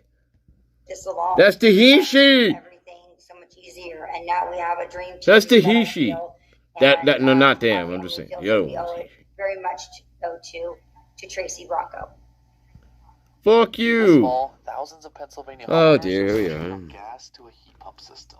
Here's why. These new all. Oh dear. Wait a minute. Where are you? Where are you? Oh no, did I get rid of it? No, I didn't. Oh, you. Fit again.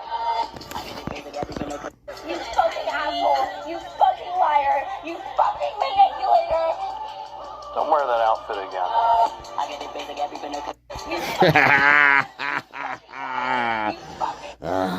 Hey, Dylan, I love you. Hey, Dylan, you fucking liar. You fucking asshole. Stanley loves you. Hey, babies. Hey, Stanley, you know who it is. You missed me, didn't you? You fucking missed me, didn't you? I'll give you fucking gabagool. Welcome, Caroline Wood. Caroline Wood. What kind of wood do you want, baby? Hey, I'm just kidding. What are you doing? You fucking liar.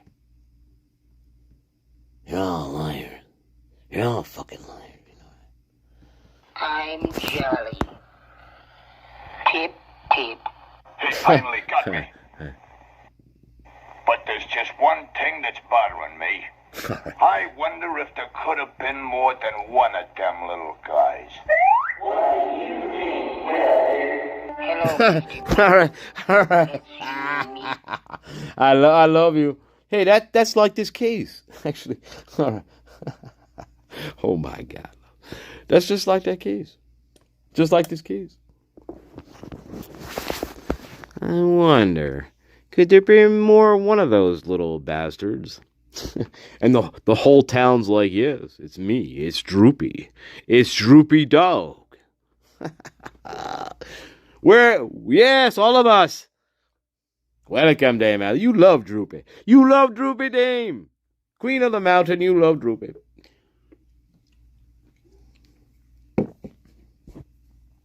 Hey, there's a lot of great wisdom in those old cartoons, by the way. A lot of good wisdom in those old cartoons.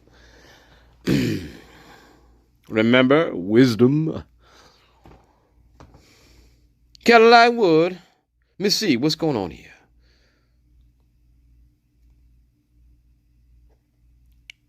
Wood from the hood. Oh my God. Crack is whack. Hey, Maddie had her down. That's right. She said, listen, bitch. I don't know what you're doing, bitch, but I don't like you very much. And then Maddie Mogan put that shit on her TikTok. That's Maddie Mogan's TikTok of making fun of Dylan Mortensen, baby, at Halloween. Okay. Oh boy. Now the she, the Bigfoot, I don't know if you want to piss off the Bigfoot like that. The Bigfoot got really embarrassed. The Bigfoot got really embarrassed here.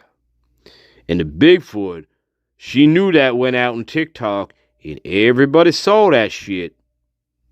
Like lots of people, because Maddie Mogan was very popular at the University of Idaho. And she had a lot of common friends with Miss Mogensen. So anyway, probably hundreds of people saw that, maybe if not more, people saw that fucking TikTok, and probably a lot more. Anyway, just something to think about. Now, if you're Dylan Mortensen, and you know that, I don't know what you do. Do you confront Miss Maddie May? And say, hey, what is this? And take that get rid of that. That makes me look horrible. I don't know. Do you confront Maddie May? I mean, if that's an inside joke, that's a kind of a really strange inside joke. You know what I'm saying? People say, it's probably an inside joke between them or whatever. Well, to me, that's a very strange inside joke for a TikTok. You know, I know that look, I don't get into TikTok, guys. But, you know, yeah, so yeah, of course there's a lot of strange shit on there, but is this, I don't find that, I mean, if it's an inside joke of some sort, it seems a very strange inside joke, but hey, I don't know. I don't know. It seems like we're it seems like we're focused on Dylan Mortensen in a TikTok, and we have a voice overlay that is nasty, and we also have, we have other shit going on there. But so anyway, it does seem like some sort of nasty sort of like message to Miss Mortensen. That's what it appears to be, right? Right.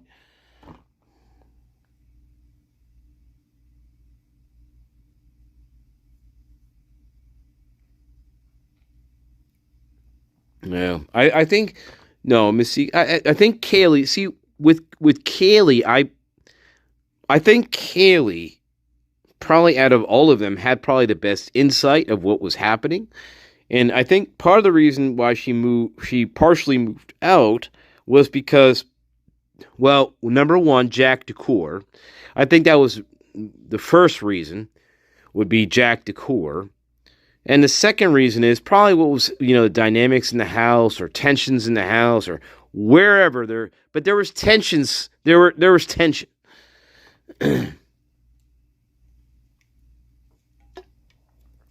But I think the first reason why that Kaylee decided to sort of segregate herself more from the house, whether or not I don't think she now. We don't know I don't think she was fully moved out of the house, but partially she moved out and it seemed like she was spending much more time with her not her parents, but other family members. And, and I think the number one reason for that was Jack Decor, to be honest with you. Now, Mortensen, I'm not saying Mortensen helped anything. I'm just saying Decor, though, in my mind, was probably the number one reason that Kaylee decided to get out of there on a full-time basis. Get out of there. That's just my opinion. Yeah, because the way I picture Jack Decor, again, he's Baby Huey. Jack Decor is Baby Huey. He always needs something. This guy. To me. He's fucking Baby Huey. He's spoiled. They still have Murphy in common, which is a pain in the ass. That's a real pain in the ass for Kaylee, having to share fucking Murphy with Baby Huey here. That's a real pain in the fucking ass. You can't really get rid of this fucking guy because we have this fucking dog in common. So she couldn't really get rid of this fucking asshole completely, even though she knew that's probably what would be best. And she was moving down to Texas. So it was going to be it's going to be a separation here. We're going to sever this connection one way or fuck another. And that's going to, I guess that's going to take me having to move down to Texas to fucking do it. In order to sever this goddamn relationship once and fucking for all, baby. It's going to take me moving down to Texas to fucking do it. And that's the way it is. Yeah. Now, Jack Decor, I think as it got closer to this event, I think Mr. Decor, we already know in intimations from the documents that Mr. Jack Decor was not having a great time of this. And he was depressed. He possibly was suicidal.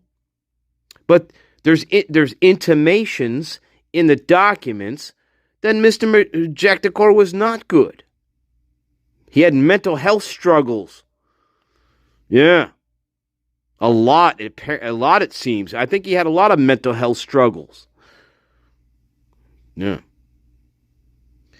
Especially knowing that Miss Kaylee was going to be totally and permanently removed from that little goddamn community. And the sooner the better, in her mind. The sooner the fucking better, baby. I can't wait till this semester is fucking over, and I am fucking out of here. Bye-bye. See you later, chumps. And that was Kaylee's mind. That was her mindset. Bye-bye. Maddie, hey, Maddie, you should probably come down to Texas too with me. Maybe they had that conversation. I don't know. But who knows? Hey, Maddie, when you get a chance, you should move down here and we can all be together down here. Yep, I could see that happening. But the rest of them, absolutely not. No fucking way in hell. Nope. Not when and then the fucking Hobbit, the fucking Bethany Funk Hobbit, she has the stupidity to say in her 11/16 interview that was it 11/16? No, it was her 11/13 interview right after the murders, where she says, well, also I heard that Kaylee, she said, well, I also heard that Kaylee wasn't going to move to Texas. And then they ask her, the cop, I forget who it was. The cop asked her, well, why is that? Why wouldn't she move down there? And she said, because she wanted to stay here with all of us. And that's simply not true at all. There is no other person who supported that idea that Kaylee was not going to move to Texas. Only the Hobbit, the only one in this case, only the Hobbit made any kind of statement like that Kaylee would somehow stay around because she wanted to be with all of them, the rest of all of them. That is simply fucking ridiculous. So yes, the Hobbit should have been arrested as well. They all should have been. The 5 core people, they should have been arrested between 11/13/2022 and 11/17/2022. 5 people should have been arrested in this case. For real. For sure.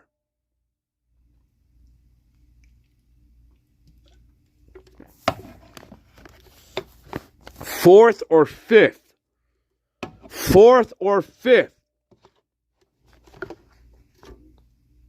You know what I'm talking about, Genesis. You know what I'm talking about, Mrs. John. 4th or 5th, or maybe the musical box.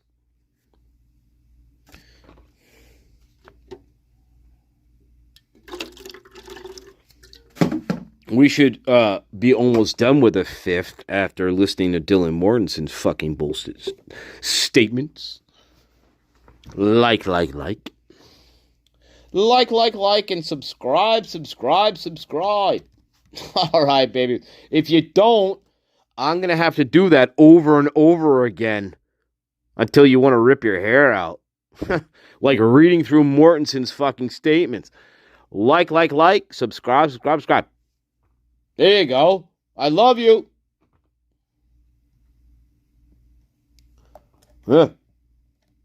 Open your eyes, peeps. Open your eyes, peeps.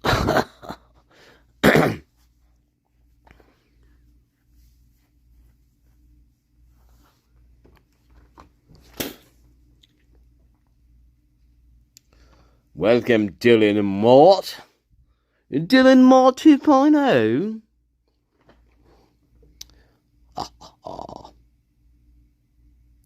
Yeah, sure. I gotta switch to a better streaming service before I can take interviews. But I should. That's a goal. Like StreamYard or something like that. StreamYard.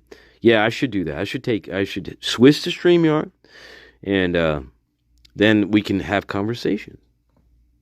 You're like, hey, you fucking asshole. How dare you talk about... Like, shut up, he-she. Shut up, he-she. You're a fucking he-she, aren't you? You're fucking he-she. That's how that shit's gonna go. Just saying. This candle again is honey. Honey is the candle. That's the flavor. Honey. You could look. You could dip your fingers right into the wax. It would be honey wax. That is what we would call honey wax down there. You could look, guys, look. You look. You could dip your finger. Look, you could dip your finger into the hot wax down there. It'd be honey wax. Look, honey wax. Oh my God. Master Nature, you fucking weird. You know that? You're worse than my... Well, we already know what happened to you. That's right, baby. That's right. This is for Dame Antis. Dame Antis. Oh, you mean old bull.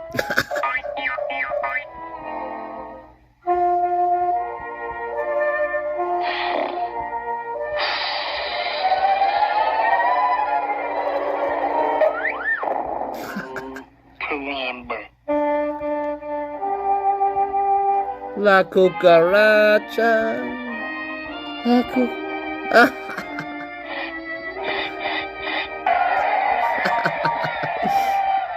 It's me again.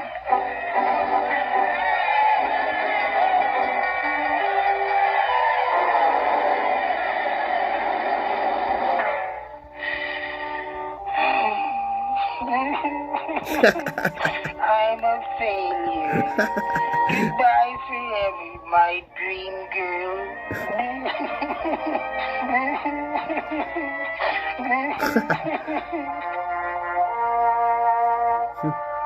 Uh-oh. All right, babies. I love you. You know what? That makes me mad.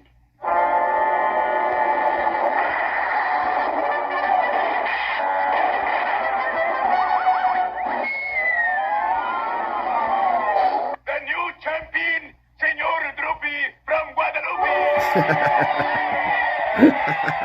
Now, senor, you have won the bullfight. You can have anything you want. Well, I want this. All right. Oh, no, senor. She wouldn't want you. No. Oh, no.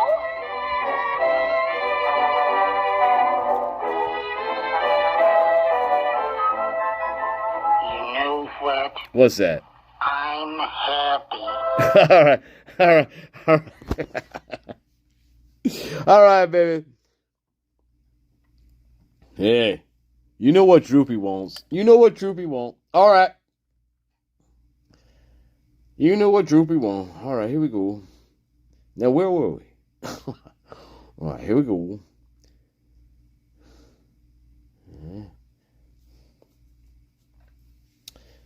All right.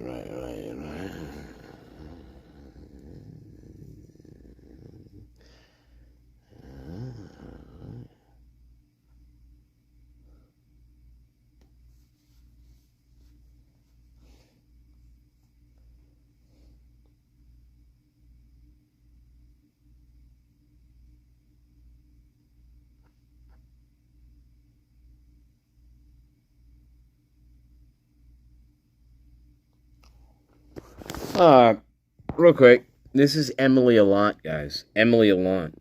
This is A Broken Plea. And this is at the end of the chapter, 281. That's where we're at. So, what about, the detective asked Van Leuven, I think, what about Ethan? The detective asked. Ethan's in Delta Tau, right, with his brother Hunter Chapin. This is Emily, guys. The fact that she got that wrong only underscores the problems in building a victimology. Direct witness testimony is notoriously unreliable. Hearsay is just about worthless. And then, okay, hang on. Then we get to chapter 11, which is Range Rover, Homecoming, Murphy the Golden Doodle. All right, babies. All right. So I guess we're doing a little Kaylee stuff. So Kaylee, right, 21-year-old, okay, all right, paid rent, kept a room. She had completed all the coursework necessary to graduate and had moved home, did she, to her parents' house in Coeur d'Alene, where she worked remotely for a marketing firm in Texas. Hey, synchronicity. Police determined during the early stages of their investigation that she had driven down to Moscow for the weekend in a shiny Range Rover, telling friends she was moving to Austin, Texas, where she had already found an apartment. Yep. She had recently broken up with a longtime Mr. Jack Decor. Remember synchronicity. But the split seemed amicable. Nah. She had agreed to go as Dylan's +1. No, wait, spelling another one. She had agreed to go as Dylan's +1 to a sorority formal right on Friday. It was a football weekend. Everybody was excited to catch up. Fantastic. Nothing about Kaylee's homecoming would have seemed unusual on a university campus where end-of-term seniors would be coming and going as they prepared to move on with their life. Thanksgiving break was a week away, meaning faculty and students alike were focused on tests and papers. Fall, or autumn as we know, is a particularly busy season in the Greek community, right? With underclassmen wandering to and fro between formals and house. Right? Parties. While the local bars fill up with drinking-age senior, police were focused on underage drinkers stumbling home in the early morning hours as the rest of the 30,000 residents slept. It was just another day. All that changed, of course, around noon when the Hobbit called Whitcomb 911 pleading for assistance. From the moment Officer Nunes arrived on scene and stated out loud that Ethan had killed himself, things started to get confusing. Okay. I remember that. From the moment Officer Nunes arrived on scene and stated out loud that Ethan had killed himself. Did he? Interesting. I don't remember that. I have to review that. I don't remember Nunes mentioning any of the... I'm not sure. It was more than obvious that something almost unimaginable had happened, but for a small-town police department with bulbous heads, with little to no experience in crimes of this kind, the who, when, how, and why must have seemed overwhelming. It had been 6 years since Moscow had experienced even one homicide, and now 4 students lay slaughtered in a 6-bedroom house. From the start, it seemed apparent that robbery was not the motive. Unlike the Nancy Guthrie case, there was no signs of that, and the police knew almost nothing about Michael Myers. The chief did what chiefs do. He held a press conference. He said this was an isolated incident, right, with no immediate threat to the larger community, of course. How would you know that? Nobody bought it. And that is true. Nobody did buy it. They didn't. The press in the beginning, they were already suspicious of Moscow Police Department. In the very first 2 press conferences, the press, the local press, were completely suspicious of what Moscow was the story they were trying to tell at that point. Absolutely. They were absolutely suspicious. And when we go back and watch those news conferences, those reporters are really, really good. They are. They're asking really, really great questions. And all we see is inbred bulbous creations the Moscow Police Department trying to explain away in really ridiculous terms logical questions that the local press are asking. So yes, in reality, law enforcement at that point likely had no idea what was going on, period. Absolutely, I agree, they didn't. They didn't even know where to start until forensic analysis suggested a lone assailant, a lone wolf, and autopsy reports began to narrow down the targets. Wounds inflicted upon Kaylee appeared different in character and scope than those suffered by other people in the house. Zan and Ethan died as a result of edged weapon attacks, but their injuries were mostly defensive in nature. Maddie died quickly from stab and incised wounds of the head and neck, the fewest number among the housemates. Kaylee, of course, as we know, suffered wounds that seemed to tell a whole different story. She had been strangled to the point where, we see this, right? We see the splotching, breaking of blood vessels in her throat, right? And in her eyes. That's a discoloration, right? Lips.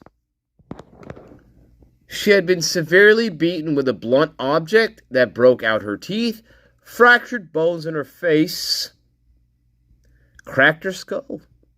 Forensic analysis suggested this had been a rage-motivated attack on Kaylee. What behaviorists, behavioralists, okay, call overkill. As some people would argue, that's not real. Kaylee's wounds stood out, even from Maddie's, who died right next to her in bed. Yeah, that's strange. Welcome, Sir Equinox. Welcome.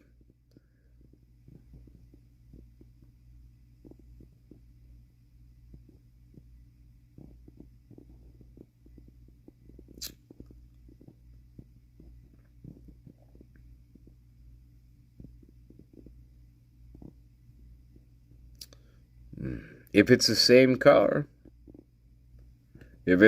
car, and you can prove it's the same car, but it's not the same car that they were tracking in Pullman.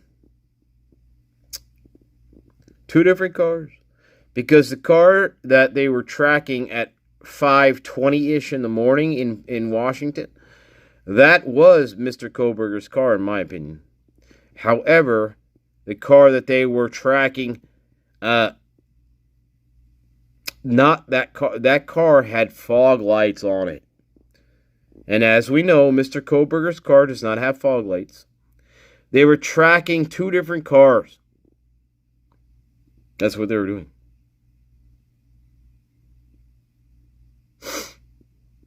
One was a model that had fog lights, and another model, which was Koberger's car, does not.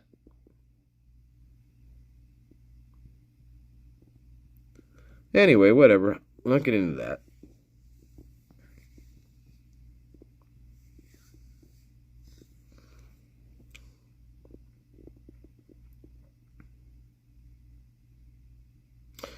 There are other cars in that vicinity. There was a car that drives by the crime scene about approximately 1 to 2, I'd say maybe not even 2 minutes after supposedly the white Hyundai Elantra, Koberger's car supposedly.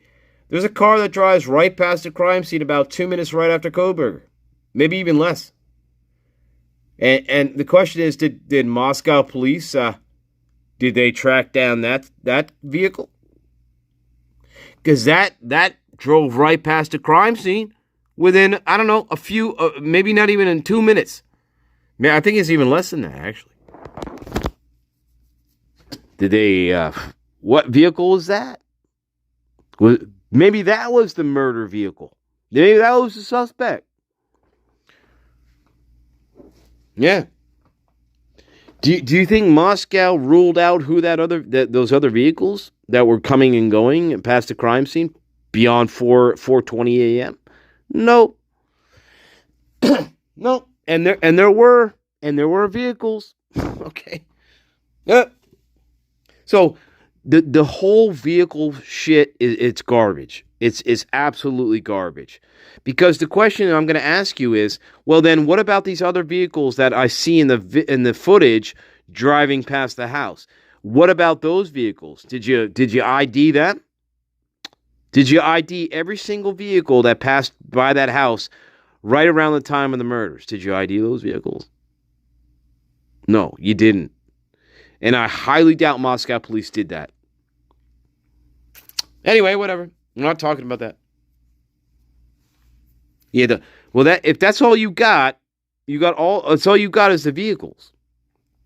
I mean, well, take away the knife sheath for a minute. What do you have? If you take away the knife sheath for a minute, what do you have? What do you got? You got nothing. You can't convict somebody of a quadruple murder based on potentially his car being in the area without any other fucking evidence. You can't. There's no way.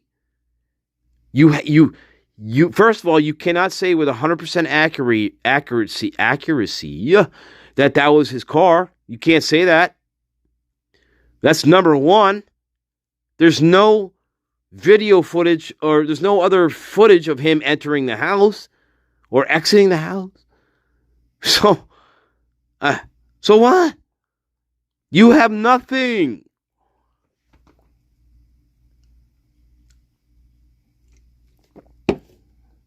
You have absolutely nothing.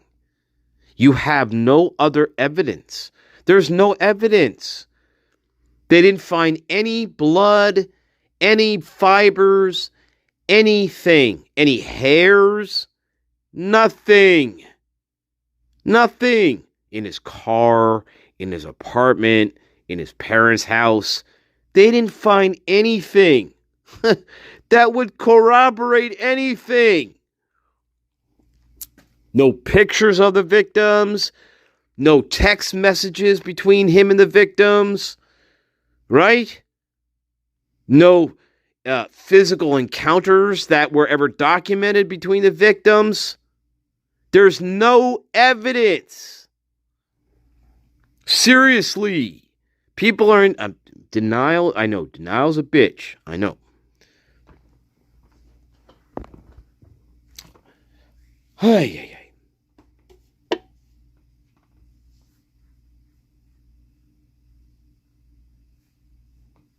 Great. So what? You can't prove that's Brian. You can say whatever you want to say, my friend, but you cannot prove that is Brian Koberger's car. You cannot prove it. You don't have a license plate. You don't have a driver, my friend. And you don't have cell phone. You don't have cell phone data telling you that either.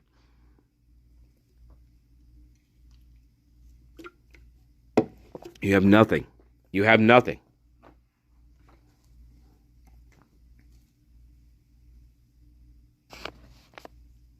So what?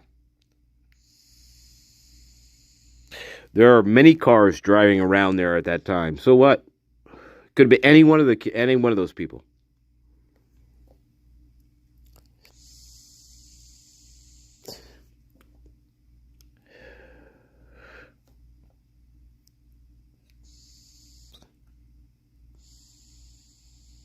Why is that important? It's because Moscow police didn't rule. They didn't check into any of these other fucking vehicles. That's the problem. They also let at least two vehicles go when before they tied up the crime scene. They also let two vehicles just pass on through the crime scene, and they didn't vet those vehicles. They didn't check inside those vehicles. They didn't do anything with those vehicles. That happened when Mitch Nunes was out front. When he arrives. And we're watching a production here on when he arrives, and we're watching a show. He also lets two vehicles just pass on through without inspecting them at all. So it could have been those vehicles as well.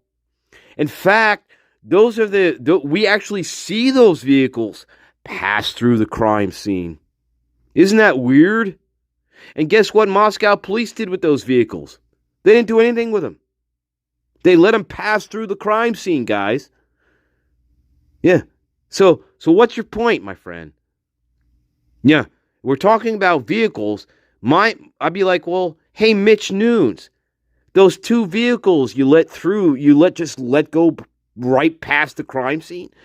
Did you not think maybe how would you know those two vehicles had nothing to do with this crime?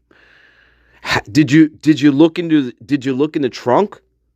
Hey, Mitch Nunes, did you look in the trunk of the two vehicles that you let just drive right up past the crime scene while you're out there out front? You didn't check the vehicles, my friend. I mean, who the fuck knows? Maybe the second vehicle that came through, who the fuck knows what was in that trunk? Because Moscow police never looked. And those two know, hey, these two automobiles we know for a fact. And we can tell their make and model. And we can tell the color of the cars. And we can probably ID who's driving the cars. Do you think Moscow police ever followed up with these two vehicles? No, they didn't. So anyway, I don't want to hear any more about automobiles in this case.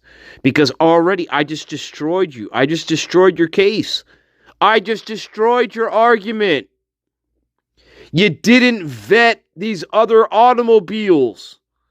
The ones actually driving through the crime scene in broad daylight, when right in front of the crime scene, when you're investigating the murders. You don't do anything. Moscow. See?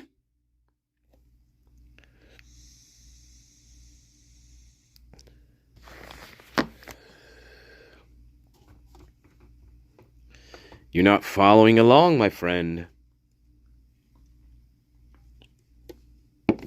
It's all about, if you're in court, my friend, this argument, you'd be destroyed. Because Moscow didn't vet these automobiles. You can follow around a car all night if you want.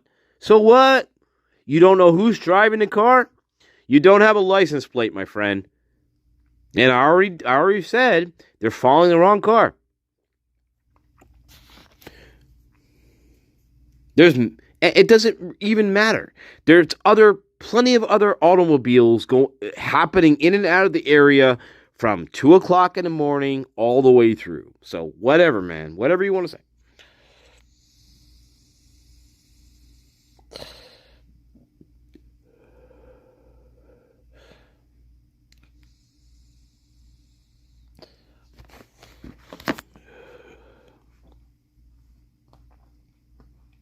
Again, you can repeat the mainstream narrative all you want, my friend.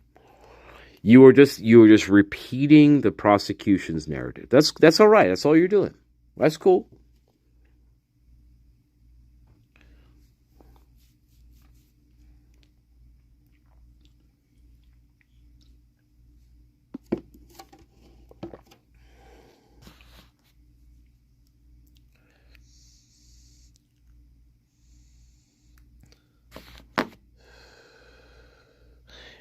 I'm just saying, as in terms of evidence, okay, I think it could be shot down fairly easily. If this was at trial and you had a competent defense attorney, I think you could easily argue, well, there's plenty of other vehicles in this case that Moscow never followed up on. And again, this supposed white Hyundai Elantra, right? Well, again, do you have a driver? Nope. Do you have a license plate? Nope. Well, can you say with 100% accuracy that that's Brian Koberger's car? Nope. Well, there you go, my friend. That's not evidence. That's not 100% nothing. You got nothing. It doesn't matter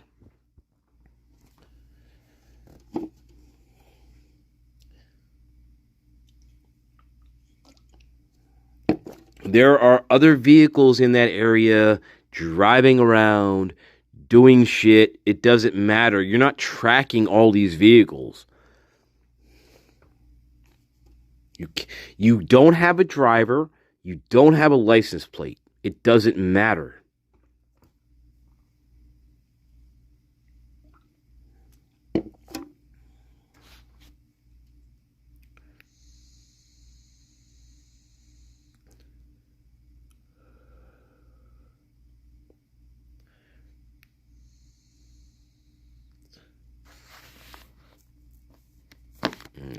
Gay bar, huh?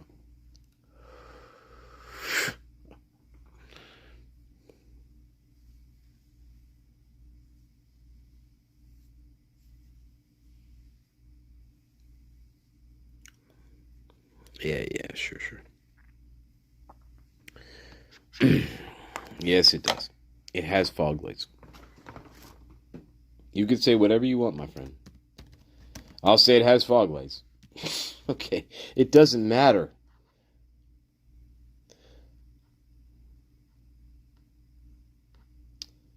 They expanded the search. Once they figured out what was gonna be here, they expanded their search. We weren't even looking for his car, my friend. We weren't even looking for his car. And we totally forget about the other car that Molly McMichael saw pass right by her when she's walking around trying to deliver the DoorDash. Moscow totally ignores this car and the driver inside this car. They totally ignore that. So, F off. F off. Once again, the defense would just say, well, what about that driver? What car was that, and who was that driver, Moscow police? Did you ever ID who that was? Because they were driving right by the crime scene at the same time, too. But Moscow never identified. They totally ignored that. Okay, so bye-bye. Look, I'm done with the automobile. It's pointless. It's not evidence. You're going to lose. You will lose. You're going to lose. You have no identification of the driver. You have no license plate. You don't have cell pings. You don't nothing. And you got a myriad of other cars driving around the same neighborhood at the same time that Moscow never identified. So there you go. That's all I need. So you could say whatever you want, my friend. That's it. That's in court. That's all I think I need. So, yep. Doesn't matter. I'd be very confident with that. I would be very, very confident with that. Yeah, absolutely. That's all I need with the car. The car is stupid. The car is stupid. And again, you better have more than just a car, because, again, you're destroyed pretty easily. Better have more than a car.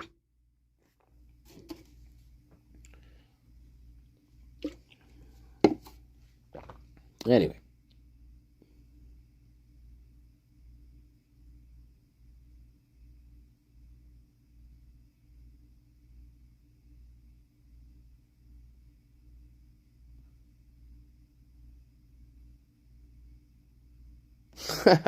All right. Let's read a little bit more. All right. And I text her and I was like, okay, this is weird. Like, I text you about this. Now, this is Mortensen again. Mortensen talking. Like, I text you about this. Right? I called a few of them that morning for no reason. I don't remember how late. Like, if I think it was right, 9 or 10-ish, somewhere around that time, they weren't answering. And that's when I was like, okay, this is weird. Right. But Maddie's location's at home. So, like, they're all home. Yeah, they are, Miss Mortensen. You're absolutely right. You saw two dead bodies. You saw Xana lying in her underwear, dead in her room. And you saw Ethan Chapin lying in her bed. That's what you saw. Okay. So yes, you know they're all home. And you know at least 2 of them are deceased because you stood there and you looked inside their bedroom, in Xana's bedroom. Okay? While we're sprinting, supposedly, right? But of course that never happened. Again, that never happened. But Maddie's location. So yeah, so she has she has the location tracker. She knows they're all inside the house, guys. So, which is interesting because when she's talking to Mitch Nunes outside the house on 11/13, they're all standing there, right? And Mitch Nunes says to her, well, they're not, something about, well, Kaylee and Maddie, they're not around or something. And she says they're not. Like, oh my God, they're not. She knows exactly they're inside the house. She knows they haven't gone anywhere because she tracks them. She has the apps to track their phones.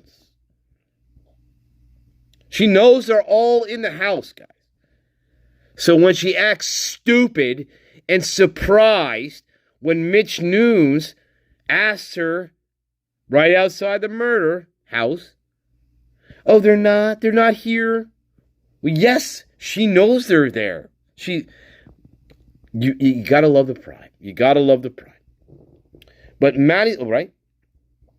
And like I saw Xana, again, she repeats, she saw the dead body of Xana in her room, covered in blood.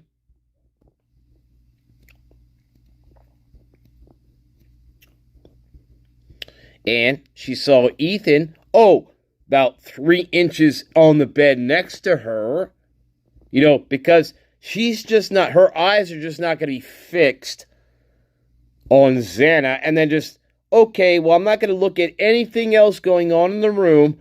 I'm just going to sprint down to the Hobbit's room. Of course not. First of all, again, there's no sprinting. She's standing, looking into the room. This is the second time now she says she saw Xana dead on the floor in her underwear. She doesn't say covered in blood, but as we know by the fucking pictures, she is covered in blood. And Ethan is also there's blood all over the room. We already know this. There's blood everywhere.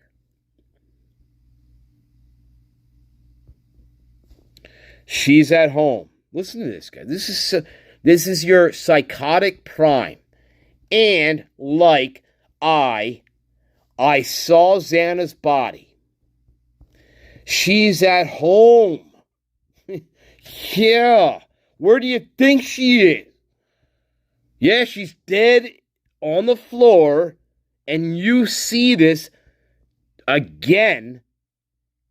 So this is Mortensen again viewing Xana's dead body again that hasn't moved. Same blood everywhere. Again, Ethan hasn't moved. Ethan's been dead in the bed. Same with Xana, dead on the floor. Yeah, she's at home.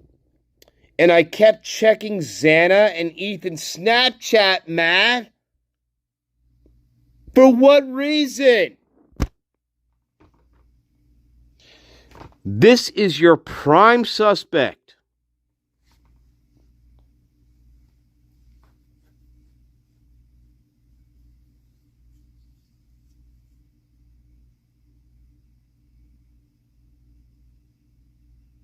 Anytime you want to get rid of the troll, I'd be totally fine with that.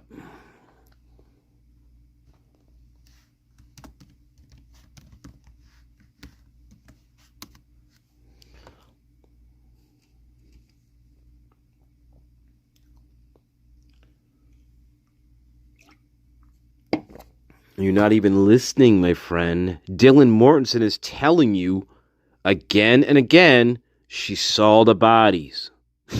Did you not hear that? That's the second time she saw Xana dead on her floor. I don't know what you're fucking listening to, my friend, but that is Miss Mortensen herself telling you that.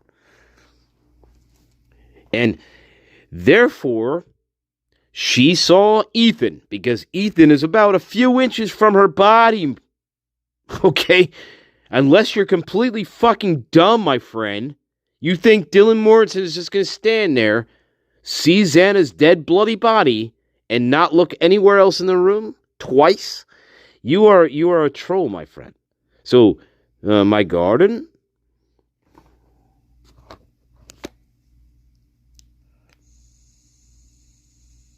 I saw Xana lying on the floor in her underwear. That's number one. And she was with Ethan, and I wasn't worried. Those are her words.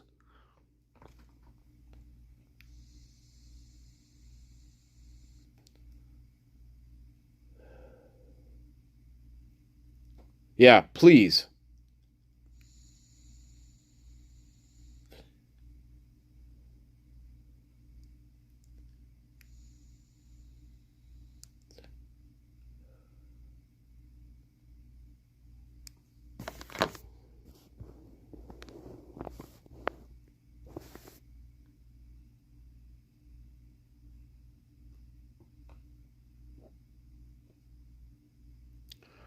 I guess I have to be the moderator. I thought I had moderators in here. Fuck.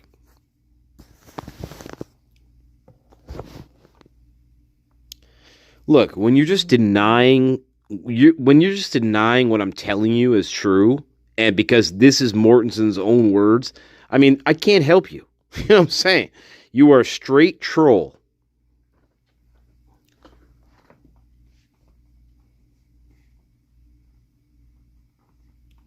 I don't know who it is, but fucking troll. I'm showing you everything that I'm talking about here. I'm not making anything up.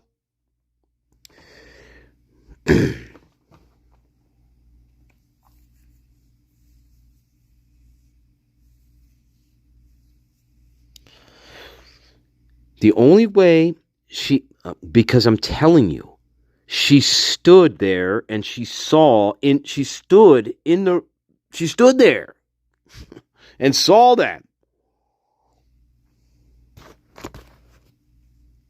Twice. Actually, 3 times. I should say it was more than twice. Let me just say that.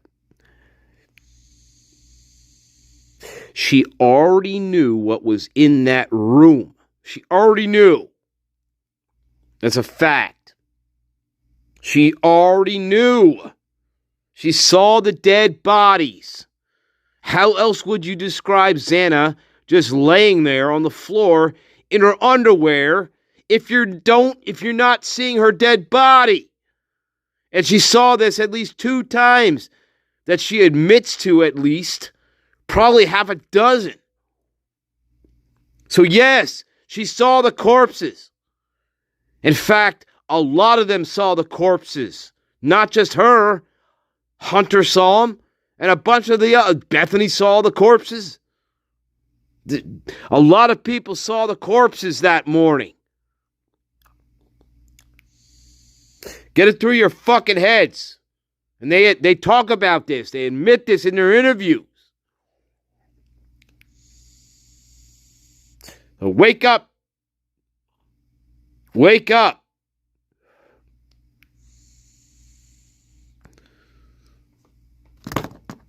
What they did was, they all stood around there when everybody was at that house at that point, before they called the police. Everybody took a peek, everybody stood there and they looked and they saw. And I imagine they also went upstairs, and I imagine they also saw what they saw. Fuck yes. Everybody thinks that these fucking people were fucking like somehow traumatized. None of these fucking people were traumatized. None of them. None of these people were traumatized at all.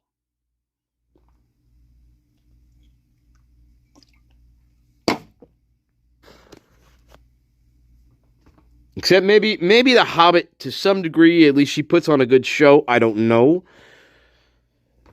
But The Hobbit's 11:13, there is some emotion there, but I'm not, it's hard to say because you can't see her fucking face and you can't see her facial reactions. So it's hard to say with this because you can't see their goddamn faces. So that's a problem because I don't know if their facial, what their face is doing is lining up with their words and what the fuck they're doing with their hands perhaps, but which is ridiculous because, well, as we know, this shouldn't be redacted. It shouldn't be redacted. We're protecting grown adults. Grown adults. So yeah. Fucking Idaho. Fuck you. Fuck you, Idaho. Again, can we annex you to the fucking galaxy and another galaxy somewhere? And you can have all the dipshit fucking laws and all the fucking bulbous creations that you want to create. And play in ancient dirt and compare ancient dirt to ancient dirt. You fucking morons. Remember, that's Brett Payne is always behind any kind of the craziest stuff in this case. Brett Payne is usually attached to it. So remember that.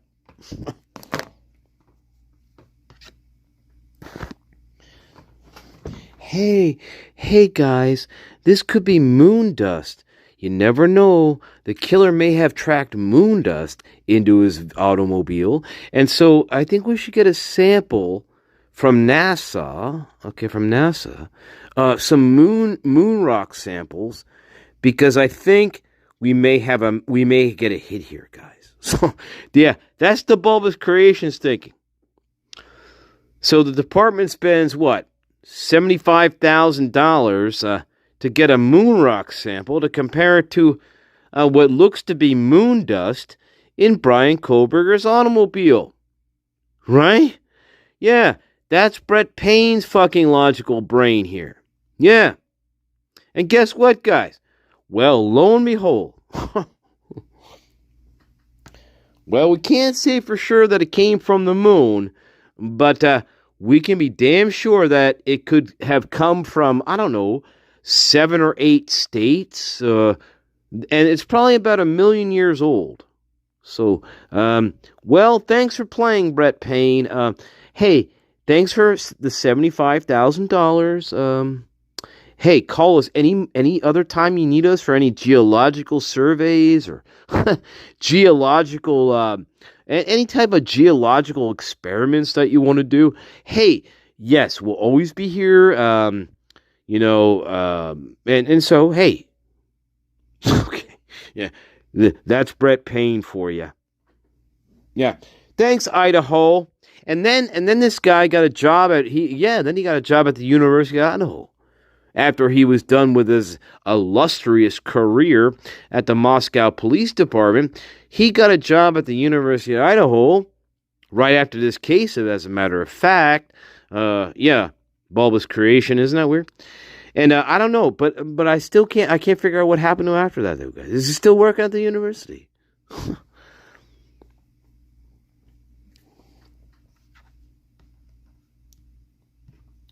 Wow.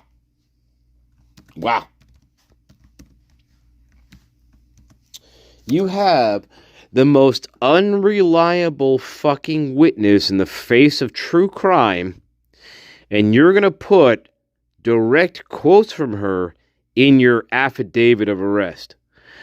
Oh, okay. All right. This is one of the most delusional, psychotic fucking persons I've ever fucking heard in my life. I mean, poverty of language or not, which there is. Like one of the worst cases I've ever seen. Okay. Yeah, you're going to put her recollection to build your affidavit. That is Brett Payne. I sure hope to God Mr. Payne never again ever works for law enforcement ever again. Dear law enforcement agencies out there in the United States, please don't ever hire this schmuck anywhere near to be a cop. I mean, maybe if he has to stand there and direct traffic, okay, fine. But oh my God, this is well. Remember Brett Payne.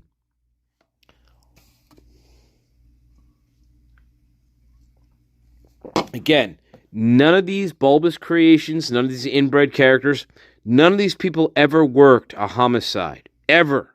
Okay, so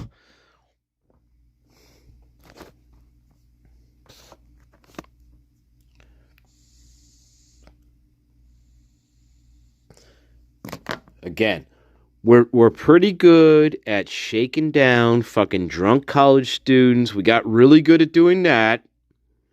That's how we kind of make our fees. You know, we shake down some college students here and there for drinking, underage drinking. We make some money. We make some money. Okay, you know, we make some money for the police department every year. Right? We shake down some college students. That's pretty much what their existence is. Moscow Police Department. Correct me if I'm wrong, but that's pretty much what your existence is. Your existence is to shake down college students for petty, you know, for underage drinking in public. Maybe you get some disorderly conduct action going on there. But that's your bread and butter. That's your bread and butter, bulbous creations. You fucking inbreds. That is your fucking bread and butter. So now we got a quadruple homicide. Something wicked this way comes. And now what are you going to do? You know, when we can't fucking, you know what I'm saying? Well, that's exactly what happened here. So we're good at shaking down the college kids, but when it comes to other crimes, not so much. And again, Moscow police should never been any type of lead investigating agency. They should never have been the lead in this at all. Never. They should have been at the bottom of the fucking shit pile when it comes to this case, because none of these people have experience dealing with this. And even the Idaho State Police, well, again, they weren't much better in this. Okay. But what are you going to do? I mean, but no, you cannot have a police department like Moscow, they have to be, you have to put them in roles where they're answering telephone calls maybe. But you can't have them doing much other than that. So yeah. So again, that's part of the problem with this case.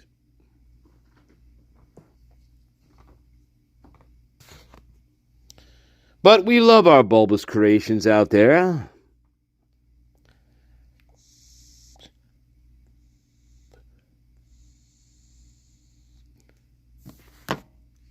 Fuck.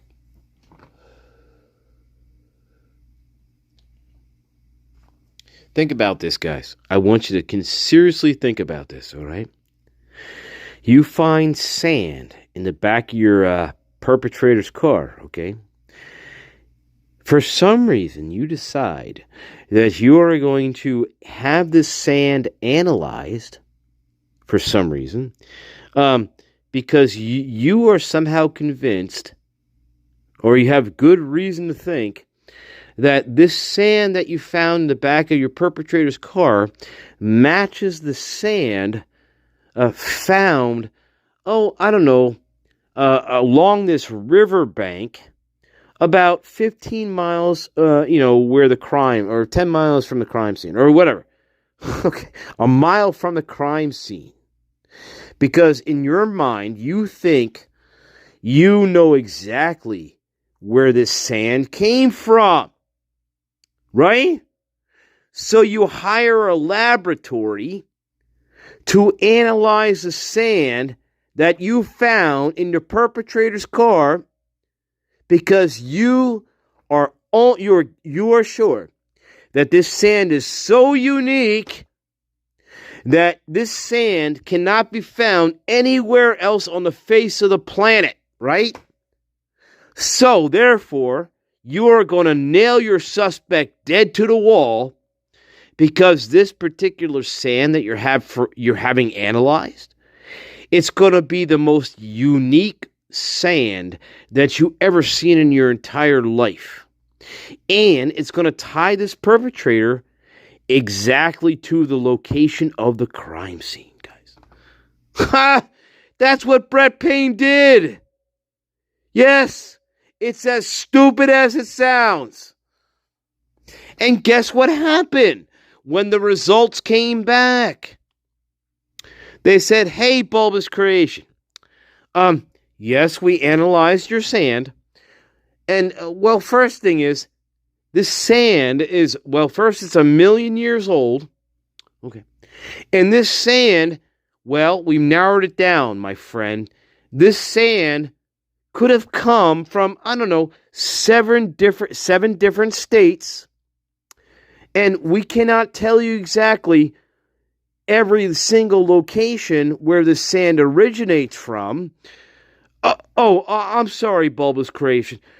Were you hoping that this magical sand could only be found on the Palouse River? You fucking moron! You are the biggest bulbous creation I've ever seen in my life. But that is what Mr. Brett Payne did in this case. He cost his department several thousands and thousands and thousands of dollars to conduct a geological fucking analysis on dirt that was found in Mr. Koberger's car. Supposedly, dirt in his car. But that is what Brett Payne did. Our genius buddy pal of ours. Holy balls. Think about that.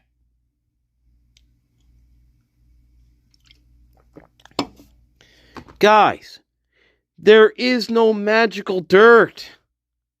There is no magical dirt, guys. There's no magical sand. There's no magical mud. There's no magical dirt. There's no magic beans. We're not talking Jack and the fucking Beanstalk here. Bulbous Plague. Bulbous Creation. Yeah.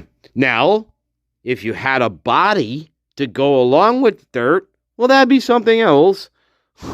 But still, it's not going to tell you where the dirt came from.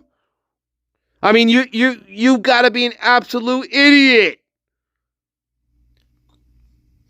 It doesn't matter.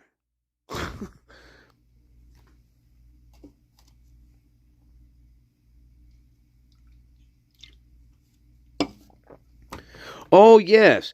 This dirt came from Pullman, Washington. This dirt that we found in the back seat, it came from Pullman, Washington. Oh, gee, it just happened to be right near where Brian Koberger lives.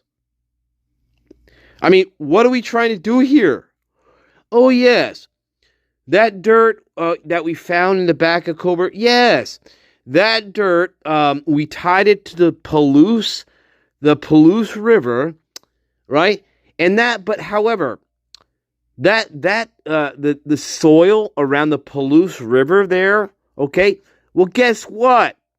That same soil can be found in 6 or 7 other states.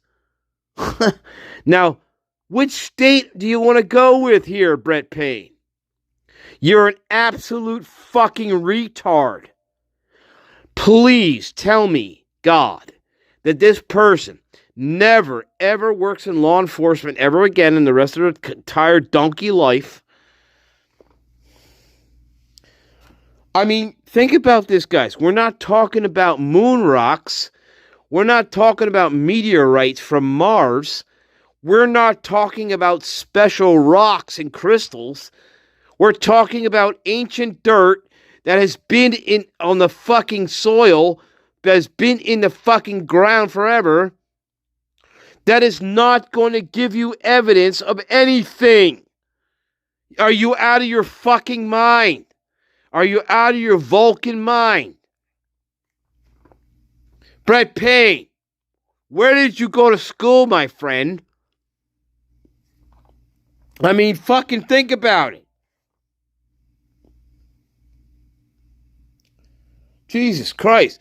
It's not like, we're raising cattle and, we clip the fucking cow's ear with a fucking, with a fucking thing that's hanging down that says, yeah, this is Betsy the cow. Betsy the cow was born, November 13th, 2000, and this is the farm that we got the cow from. It's not like that. And we find a bit of Betsy in the back seat of Mr. Goldberger's car. Well, oh my fucking God. We have a match to Betsy the cow. Because why? Because we know everything about the cow. We got the, it's not like Betsy the cow, Brett Payne. Okay? You're an idiot. You're an idiot. Well, you have, in my opinion, you have fetal alcohol syndrome. You have the bulbous head. You have the narrow fucking eyebrow and the arch there. You are a bulbous creation between, two inbreds from the Palouse, probably. That's where you came from. I'm guessing. I don't know where the fuck you... you definitely are a fetal alcohol victim. Hey, I am the greatest. And right now, I like acid. I am feeling acid. Tongue. Acid tongue. Mercury. Now, please don't make me have to do my moderating myself here. I don't like that shit. We're gonna make breakfast, baby. I'm making breakfast, baby. Let's go. I said butter. Butter. Oh my fucking... What is he doing there? Was that sauerkraut? What is that? I don't think he needs to eat much of that. A potato. That's right. I said eggs. Oh my fuck. Yeah, like you need any more fucking eggs in your life. Oh my God. Heavy cream. Hey, throw some heavy cream on there. I want to see you keel over in a field of green. Better than biscuits, baby. Saltfish. Oh my, yeah, like you need any of that. You're gonna fall over in that field of green. Oh my God, Mrs. John. Oh my, you fucking. Oh my, you fucking. Oh my God.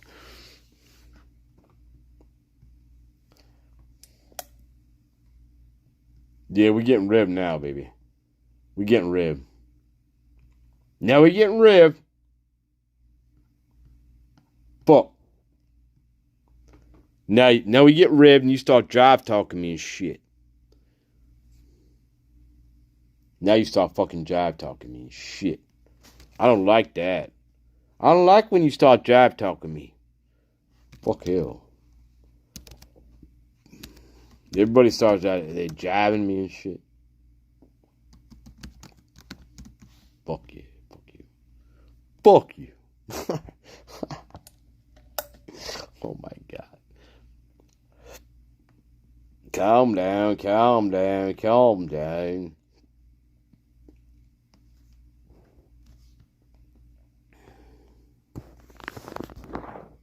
My God. Ready? Are you ready?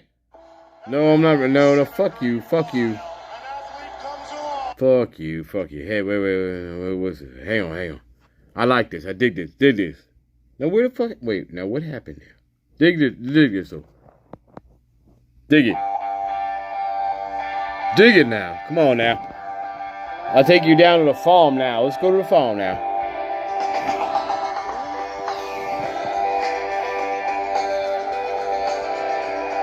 go to the farm, baby.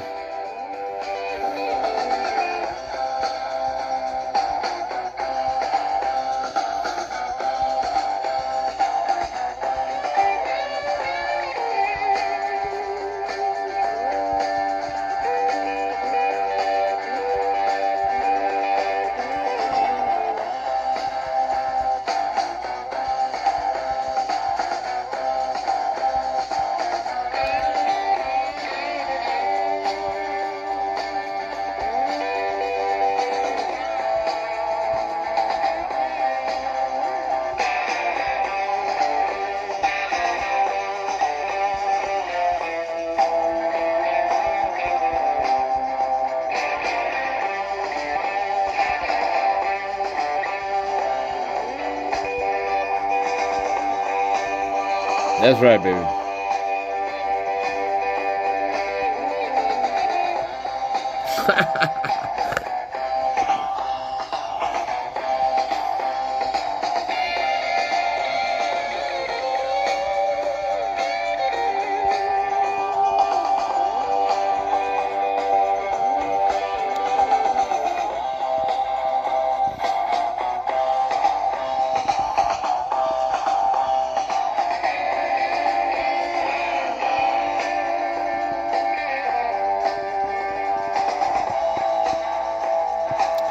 Zoso, baby.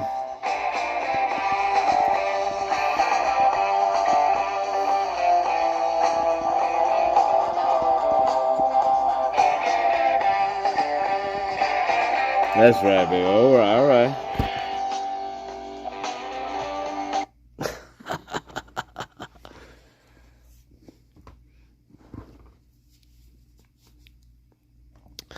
I love your potatoes. Why'd you have to be mean to my potato? Oh my God.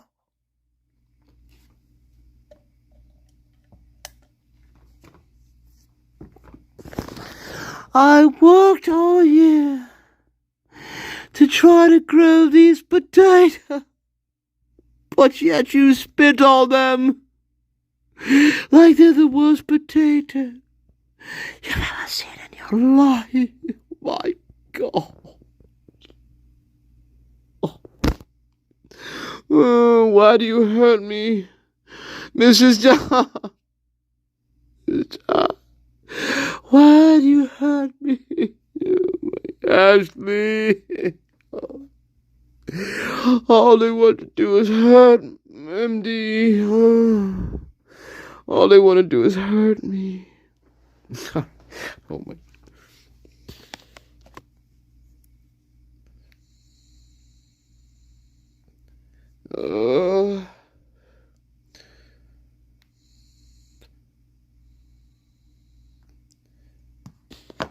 Yeah, baby. It's honey. It's honey, baby. It's honey. Look at that. It's honey. Look at the honey going on there. All right. Oh my God. Look, it looks even. Hey, look. It looks even better after midnight. Look at this. It looks even better after midnight.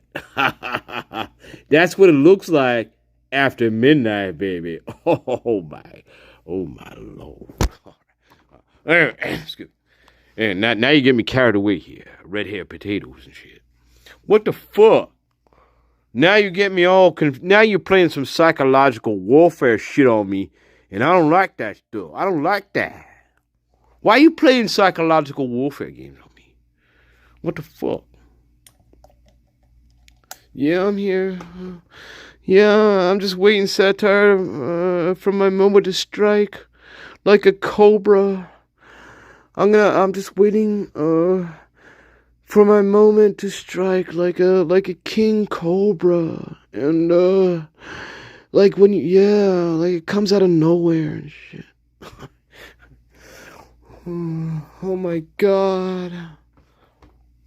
You're giving me nightmares now, satire, but they're lucid nightmares, and well, MD can usually control them. Sometimes though, maybe I can't. Oh my God. Maisie, what did you make me do? Maisie. Maisie, what did you make me do? Ashley, oh my God. You promised me the moon. Anyway, thank you, MD. I think we'd hear about that later. No, okay.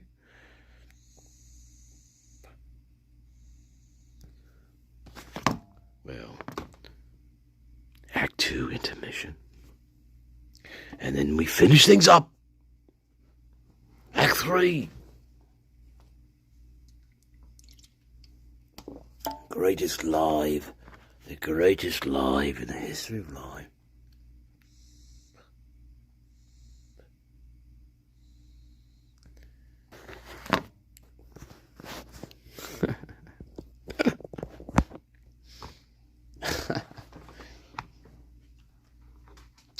Oh.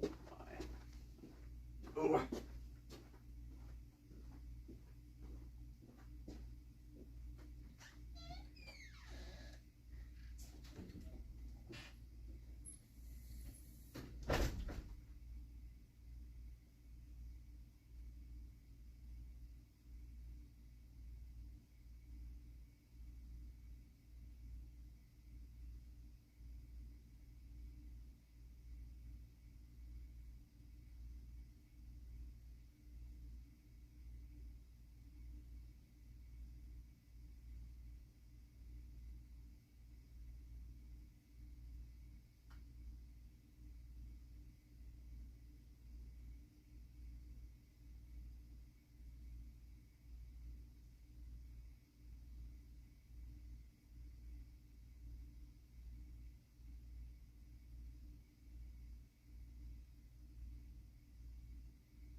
Right. Go away. Go away, rabbit. Alright. Here we are. Go away, go away. Not white rabbit. The other rabbit. The other rabbit. The little rabbit. Not white rabbit. Oh, white rabbit. Alright, what are we doing? Oh, yeah. Hang on.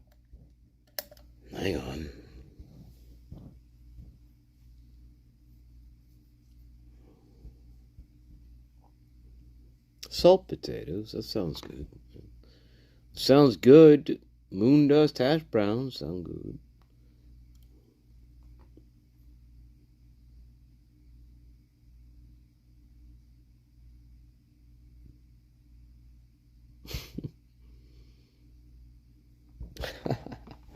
Oh my. Steve Gonsalves joining us. Sorry, guys. Father. And you have voiced what so many people, Right. millions of Patience. people feel and what they want to say throughout this entire ordeal, this odyssey that you and your family have been dragged through thanks to Brian Koberger and a weak prosecutor. Ooh. Steve Gonsalves. Weak prosecutor. How did you take what happened to Kelly and somehow morph that into Murder Has a Name? And what is Murder Has a Name? Yeah, what is it? You know, today you hear people say unaliving and they say all these politically correct things. And the reality is my daughter was murdered. And she was murdered while she was in her own bed. And we're not going to shy away from that. We're not gonna say that.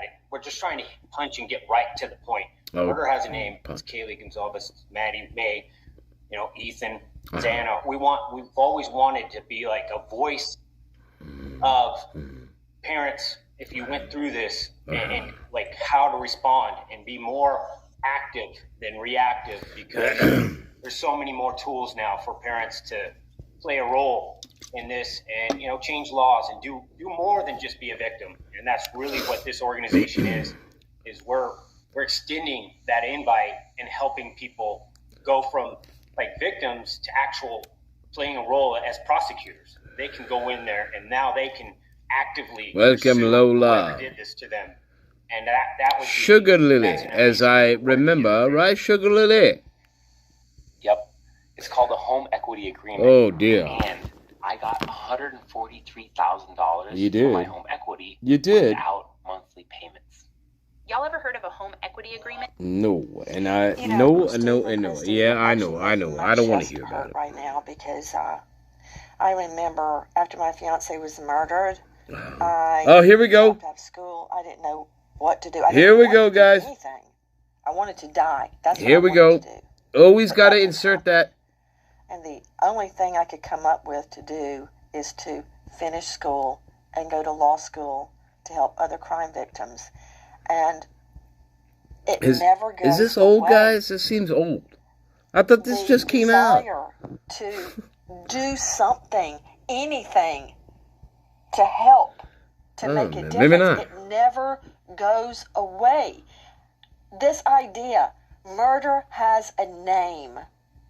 What do you want to achieve? What can it do? What's the potential of your foundation? Is this an old one? I thought this just came out. No, but didn't we? If this is not an old one, didn't we hear this exact same fucking speech over and over? I mean, oh my god, she has rehearsed this down to the T here. Oh my god. So is what our foundation wants to Oh do. my god. We have, What a ghoul. She's a fucking ghoul, man. some amazing partnerships with several. She's a ghoul. Fucking ghoul. I know. I gotta take her in small doses, guys. But I thought this was relatively new, but it seems exactly like the other fucking interviews that we saw. Good grief.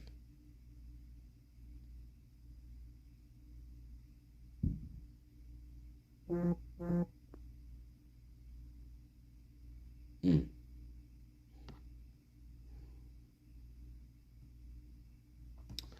right. Terry Lynn. Gary Wong.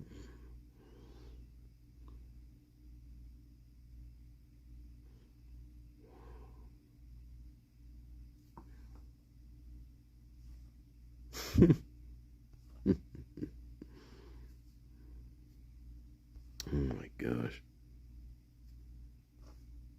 Welcome, Tickle Bitties. Welcome, Tickle Bitties. I missed you.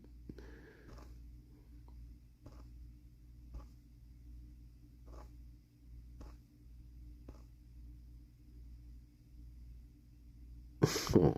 Mm.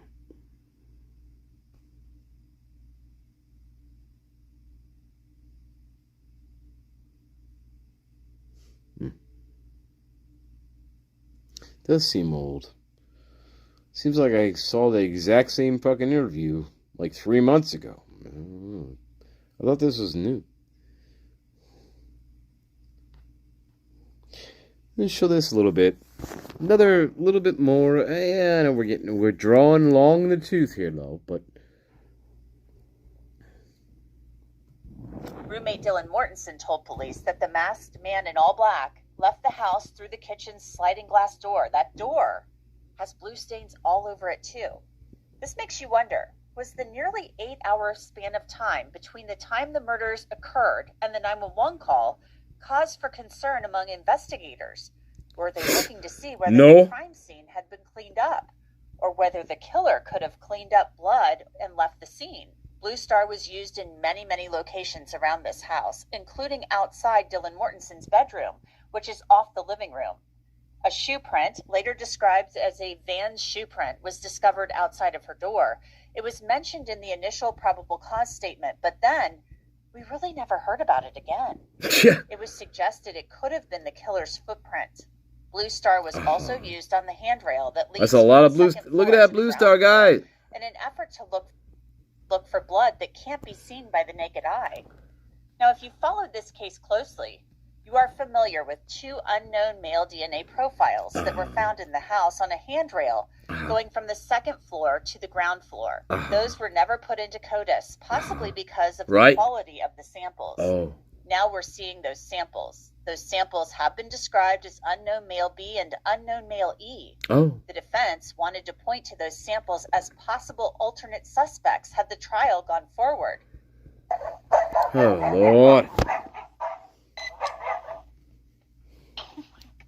All right. There was also a marker for blood spot A. There were other areas of blood on the handrail that were documented too, one with the tag 41. The photos also document the 3rd floor of the home where Kaylee and Maddie's rooms were located. Kaylee's bedroom is untouched, her Idaho sweatshirt hanging over her chair and her bed covers pulled back as she was sleeping in Maddie's room with her. The dog cage for Kaylee's dog Murphy is also there. Then the photos moved to Maddie's bedroom where she and her dog was found on her bed. Stabbed to death as they slept. Kaylee's pink boots were in her windowsill. You could see those from the outside of the home. Photos of the K-bar knife sheath, the USMC symbol side down on the bed, are also included. The sheath had been described in court documents as being next to Maddie's leg and partially under the comforter. The handle portion of the sheath is hanging off of the bed in one photo. How the sheath was left there and why has been a lingering question. Was it dropped there in a frenzy and forgotten? Or was it left there on purpose? Only one person really knows for sure. Supporters of Brian Kohberger suggested it was planted. Testing of the leather strap at the crime lab revealed an unknown male's DNA on that strap. It was eventually tracked back to Brian Kohberger by the FBI using genetic genealogy. A mixture of Kaylee and Maddie's DNA was found on the back of the sheath, along with an unknown male's DNA. So I want to bring in Joseph Scott. Oh, no. Bags, the hit podcast, also a Good. forensic death investigator, a retired one and a very good one at that. So Joseph, I want your first reactions upon looking through these crime Every scene time we photos, do this, the latest guys, every batch, almost 2,800 of them. Yeah, well, it's something I gotta be honest with you, Internet. It's something I didn't expect to see. This is Chris McDonough. Kind of moved on. Yeah, this is Chris McDonough here. Yeah, and give me a biscuit. Give me a biscuit, and I'll be all right with it. Hash brown. You know, if you give me a sausage and gravy, I'll be all right. Some of the stuff is benign. Stuff that we do crime scenes. Kind of orientation. Give me a middle, I'll be all right. Give me a middle. Because, to show negatives, it's just... And give me a pancake, cornbread, half brown sausage, I'll be all right. Presence of something, okay? All right. A lot of stuff in there like that. That's right. However, when it gets down to brass tacks, you see the extent to which the crime scene investigators went at the scene. Because to say... that there is a what? Say there's a copious amount of Blue Star application here is an understatement. I agree with that. Used it, hey, look at that. That's a lot. And they're trying to pick up on the most minute. Again, it's like we went to the fucking we went to the store, we went to a hardware store, got buckets of paint. And just dumped them all over the fucking place. Because, certain times we'll walk into scenes and you look around and there's certain things, we use a term in science called viewing something with the unaided eye. And there's, within our unaided eye. We cannot pick up on it. So you need this illumination. And Blue Star though it varies from luminol, it's the same purpose. It's interacting with the iron in our blood. Everybody knows, they tell you, you need iron in your system for your blood, right? So iron is contained in the hemoglobin, and so what? So yeah, so we went to the paint store. We got the most toxic paint that we could find, and we just decided to just spread it all over the fucking place. I mean, look at it. I guess that's how we use Blue Star, guys. Is that how we use Blue Star? We just fucking spread it all over the fucking place? I mean, it's literally like they just dumped a fucking ladle out and just poured it out wherever they wanted. I don't know. Yeah, I mean that seems like overkill. Look, I mean it's like they spilled all the shit. It just runs out down here. I don't know. I don't know what's going on with this, but I don't. But they did that in like every area that possibly could be of interest. It seems like they just dumped a bunch of Blue Star on it, and it's like, like the kitchen is you saw the kitchen. It's like, I don't know what did they do to the kitchen, guys? It's like they just poured out the most toxic paint you could buy, just all over the fucking place. I've never. I mean, it's insane.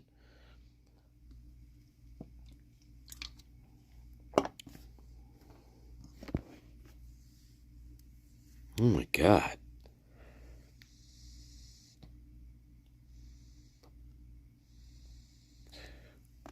Well, thank you, Dame Celestine. I appreciate it. Can you give me a medal? I need a medal. I need a medal right now. And maybe some green beans. I'll take some green beans and corn with that. But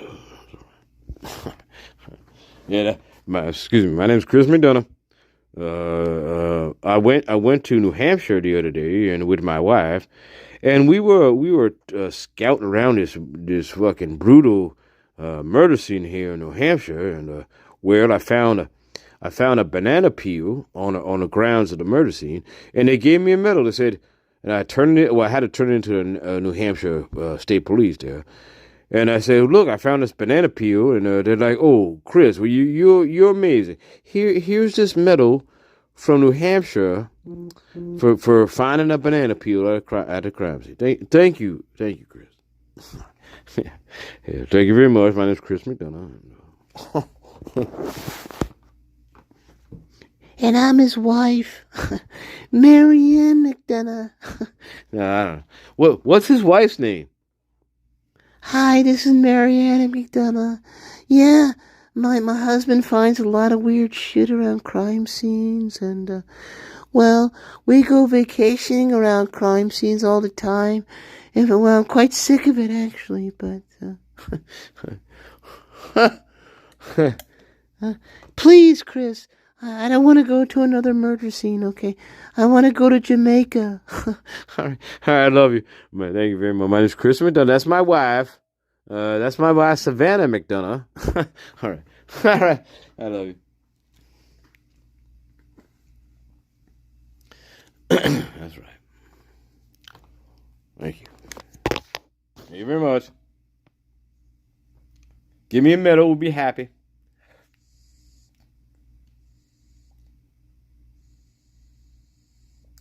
Invite me on Law and Crime Network. I'll be happy.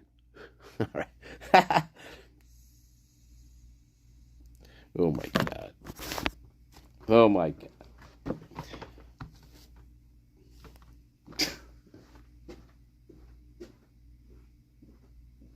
You think that's a lot of Blue Star? Yeah, I think that's a lot. Yeah, me too.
we should wrap it up soon, though.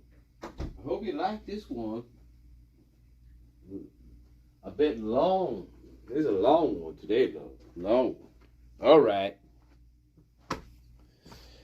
Yep. All right. Oh, dear. I don't know if I can read any more of that shit. Well, we should look. Let's see. Where are we at? 3:33. Damn. Let's finish this part up and then we'll move on. And then we should probably wrap it up. It's getting late, guys. It's getting a little late. But we're talking about Blue Star here. Blue Star! What happens is when Blue Star is actually applied to an area, say for instance, even the thing that you can't see will suddenly pop. And you can see that in a couple of shots here where you have the application of Blue Star, and then all of a sudden, standing out within that kind of array, you'll see these kind of hyper white areas. Well, that means there's blood there. Okay, and the photos that we're viewing right now, indicate that there is a presence of blood, and it was cleaned up. Paints a rather ghastly picture. It was cleaned up, right? It was cleaned up. Specifically about the kitchen area. We have but that suggests it was cleaned up, right? Large quantities in the kitchen area. Cleaned up. And along the slider door. Why else are you using it? I look at that, and it almost looks like they cleaned up. Splashed it all over the place. Yeah, it does. Because they're looking potentially at the possibility that there was crime scene cleanup here. I mean, you go into a crime scene, you don't know. What do you think, Chris McDonough? You know what your witnesses have told you. Yeah. Are they looking to see, like, because of the length of time between the 911 call being placed and then when the roommates said these homicides happened at just after 4 a.m.? Supposedly, right. Just covering all of their bases and thinking, was there possibly a cleanup here? Yes. Yeah, yes. Bingo. Do you want to sign up for our Crime Scene Investigator Academy? Because you're right on target. There was a cleanup. Thank you. A few of these. Yeah, you have. There's a cleanup. Okay, so who cleaned up? The old adage, you cast a wide net, you catch a lot of fish. Yeah. And to your that's a lot here about the sink area. What about it? That would be a prime spot to go and clean up. Okay. Right. And so that's what they're doing here. They're just looking for any evidence of a cleanup. This reactant with the hemoglobin that might be there. Now, people need to understand this and be very. I want to be very clear on this. All right. Just because you find blood at a scene, you have to be very careful because that blood is not necessarily associated with a terminal event. Okay. I mean, you can have blood what about it? For any number of reasons.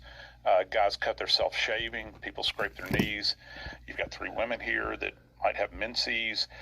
There's any number, and I've seen it all. I've seen the array of it. And so this, merely what you're doing is you're qualifying. You're not quantifying. You're qualifying the idea that yes, in fact, there is blood there. So if you're going to the sink in particular and around that area, one of the things you're thinking about is that, this would be a prime spot. And one more thing, a clue that you gave away just a second ago. Yeah. It's adjacent to the sliders, right? This is like the you're thinking Okay, so there's no point to what he said there, by the way. A lot of people did this, over the course of these many years that we've covered this case. Just saying there's no point that he made there. Speculating, egress, points of egress, and So what about the kitchen? so what about the kitchen sink area? It's so special, but then we have to be careful because just because there's blood doesn't mean it has anything to do with the murders. So, but what does that have to do with the kitchen area? You fucking moron! Trying to remove yourself from that location. There's no point.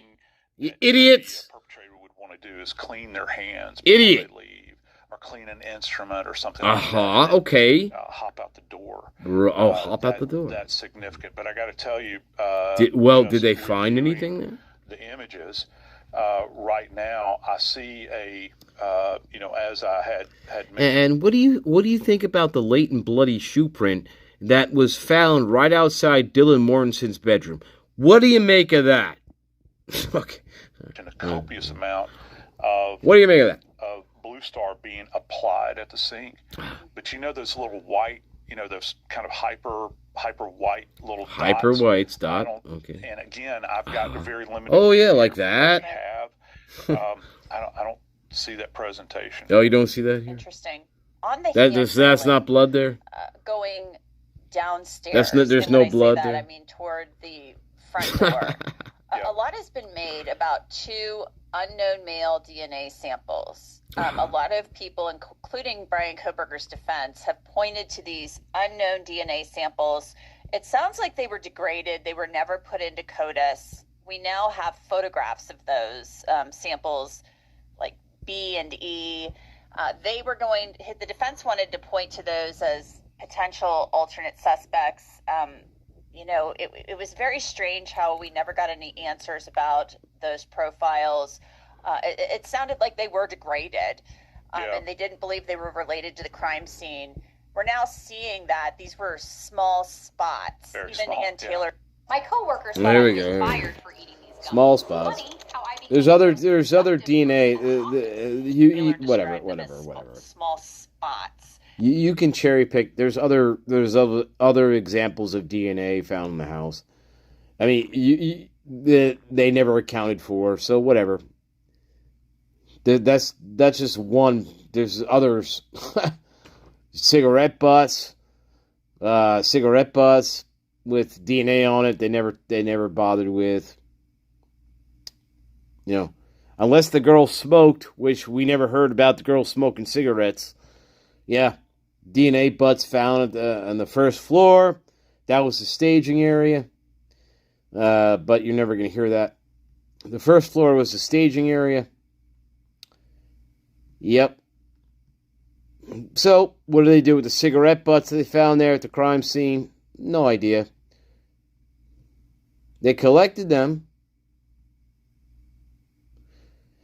In terms of full DNA analysis on them, I doubt it. Anyway, whatever. Do we know? Do we know what they did with those cigarette butts?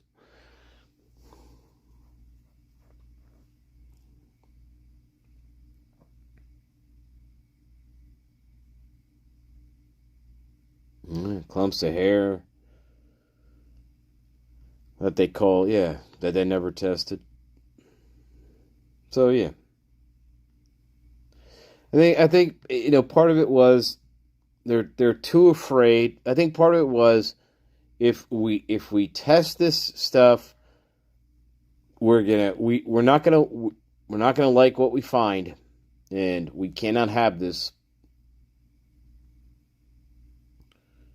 Oh.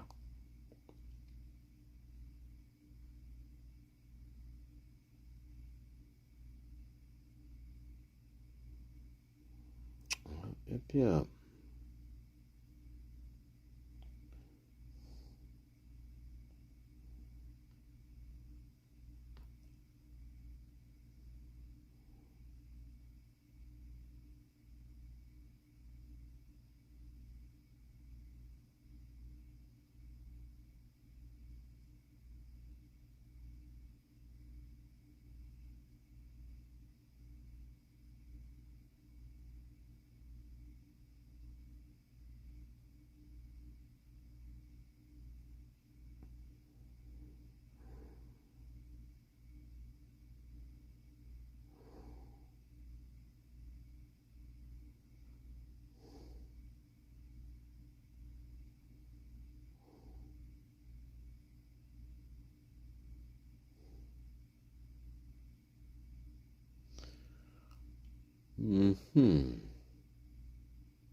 All right, real quick. So, what got their attention? We're back to Broken Plea. What got their attention was when she showed up. This is Kaylee. When she showed up that weekend in a shiny new car, at least one that was new to her. On the 11:30, ISP detectives Gary Tollison, the dwarf, and Gideon Roberts to investigate Kaylee's purchase of that 2015 Range Rover from the AutoNation Subaru in Spokane Valley, Washington, in ISP Supplement 75. All right, Tollison wrote. What did the Hobbit? Not the Hobbit. What do we call him? The dwarf. So, no, he's not a dwarf. I received the Range Rover title information, which showed the vehicle being owned by a Jasmine Danielle Sumner, who lived in Spokane. The lien holder on the vehicle showed Canopy Credit Union of Spokane. The previous owner to Sumner showed as Mark and Stephanie Stevens of Graham, Washington. All right. From there, Tullison determined that Sumner had signed the release of the vehicle and title on the 29th of 2022, all right, October, just 2 weeks before the murders. And Kaylee had not yet changed the plates. In fact, investigation of the Idaho Division of Motor Vehicles showed no record that Kaylee actually even owned it. Though this is all might sound a bit obtuse, police were focused on motive during the early stages of the investigation, and Kaylee's displays of wealth seemed conspicuous. All right.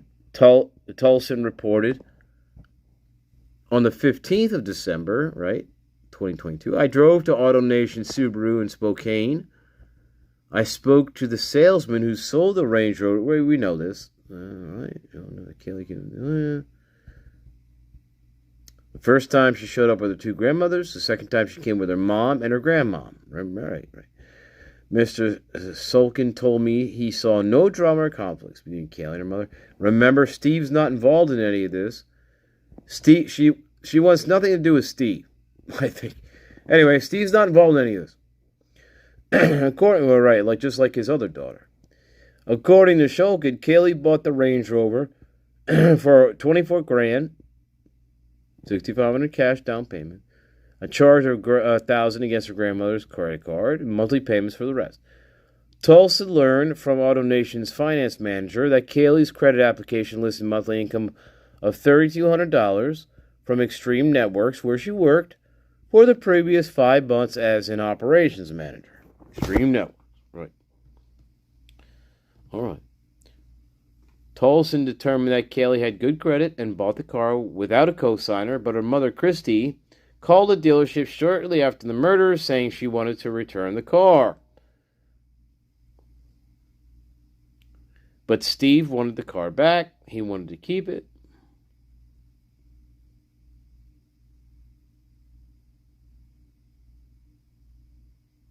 She paid the full asking price.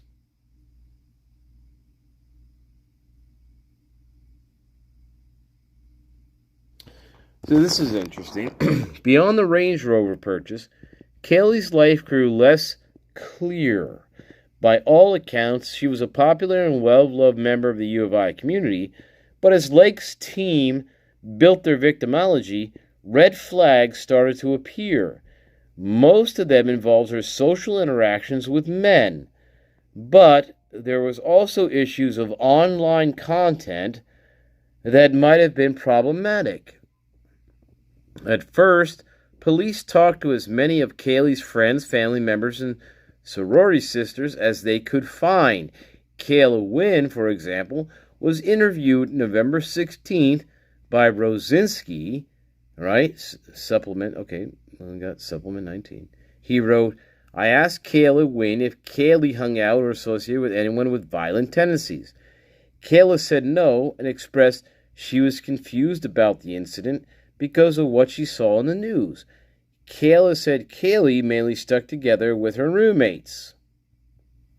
He asked if Ethan was into cocaine, and Kayla said she did not know because she didn't know him that well. When specifically asked about substances, if substances were being sold from the house on King Road, Kayla said they were used at parties but not sold. Right, remember that. All right, whatever. We remember that. All right.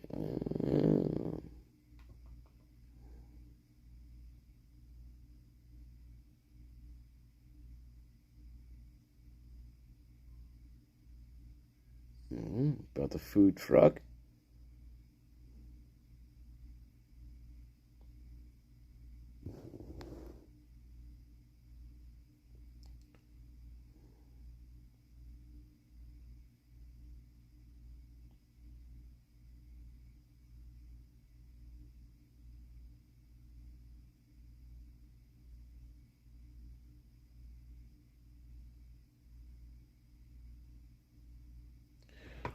Zoe McCormick.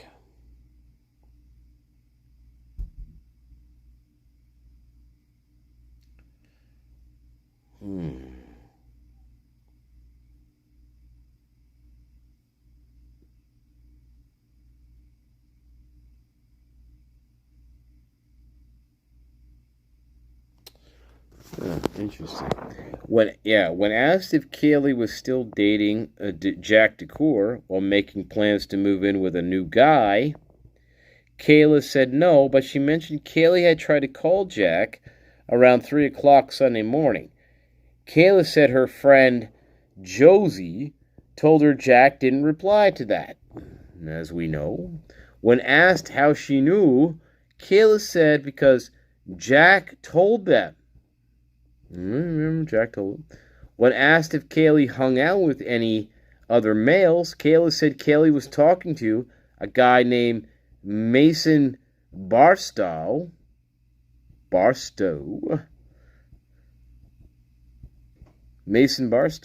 who was vice president of the Delta for frat. That's who she was talking to. I asked Kaylee if there was anyone else she spent time with, and Kayla said no, unless Kaylee met someone at the bar that night. Kayla did not know if Kaylee met anyone in particular, but heard a male got kicked out for being creepy towards Maddie. Right? Kayla said the last time she spoke with Kaylee was about 5 p.m. on the 12th. Kayla said Kaylee showed up with all of Kaylee's roommates at her apartment at the White sometime between 2:30 and 3 o'clock, right? Kayla said they left sometime between 5 and 6 p.m., right? Rosinski told Kayla he was aware of a social media post showing Ethan and all the King Road roommates, right? That picture, right? And Kayla said it was taken outside her apartment, right?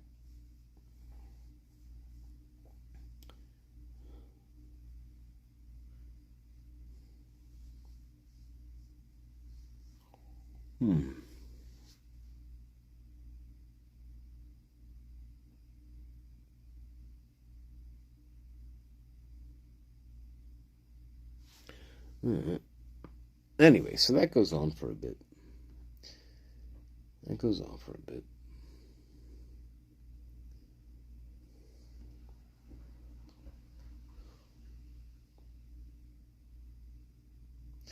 And she's home. And I saw Xana. She's at home. And I kept checking Xana and Ethan's Snapchat map for no reason. Because I already know they're at home, guys. I don't need to check their map location, guys. I already know they're in the room. Fuck. Ridiculous. And then she says, oh my God, someone is here without the, oh my gosh. She just said, someone's here.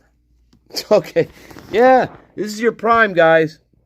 And I saw Xana. She's at home, right? And I kept checking Xana and Ethan's Snapchat map. At home.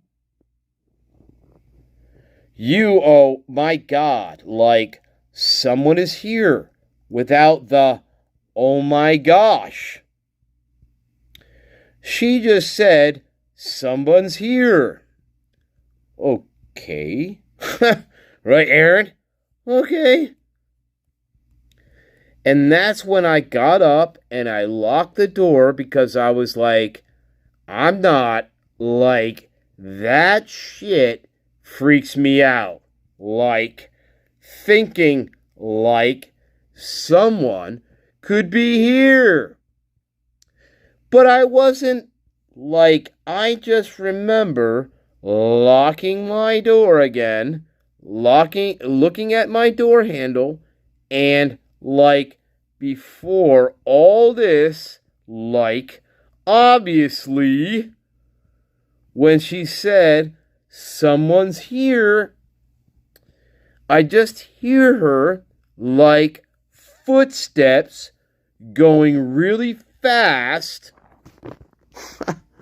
Okay, right? Going really fast. And the footsteps just stopped. They just stopped.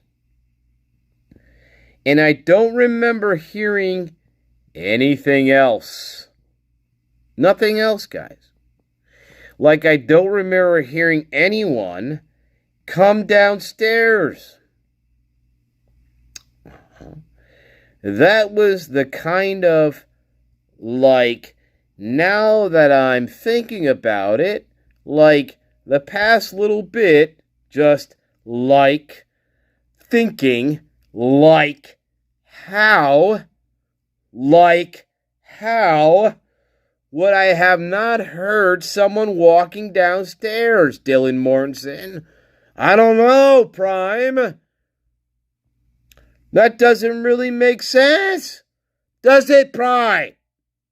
Does it? Prime, Dylan Mortensen. It doesn't make sense. Does it, Prime? You don't have any psychiatric problems, right? Well then, how comes this doesn't make any sense? You claim not to have any mental health issues. Well then, how comes none of this works? This is complete fucking insanity. Moscow, how do you explain this? This is insane. She's either obviously lying or she's out of her mind. Or both. And she always qualifies her statements with, I know this sounds crazy, it doesn't make sense, it doesn't seem real, blah, blah, blah. That's how she always qualifies her fucking her thinking here. Over and over again. Moscow. Like, which is, I don't. That just kind of weirds me out. Like what? Oh my God, this is absolutely appalling. I don't remember him coming like whoever that was, my friends, coming downstairs at all. Or myself. I didn't hear myself coming downstairs at all. Because that was me. And there was never, like, screaming or, like, help me. Why would there be, Dylan Mortensen? There's none of that ever. There's no screaming, no yelling. Nope, there was none of that ever. And, like, maybe there was. Oh, wait a minute. And, like, wait a minute, wait. But maybe there was. But my mind blocked it out. But my mind blocked it out, guys. What do you call this, guys? But from what I remember, there was none of. Oh my God. There was none of that. There was no screaming. There was none of that. But there could be. Guys. And there could be, but maybe I just blocked it out. All right. Which is like kind of weirding me out.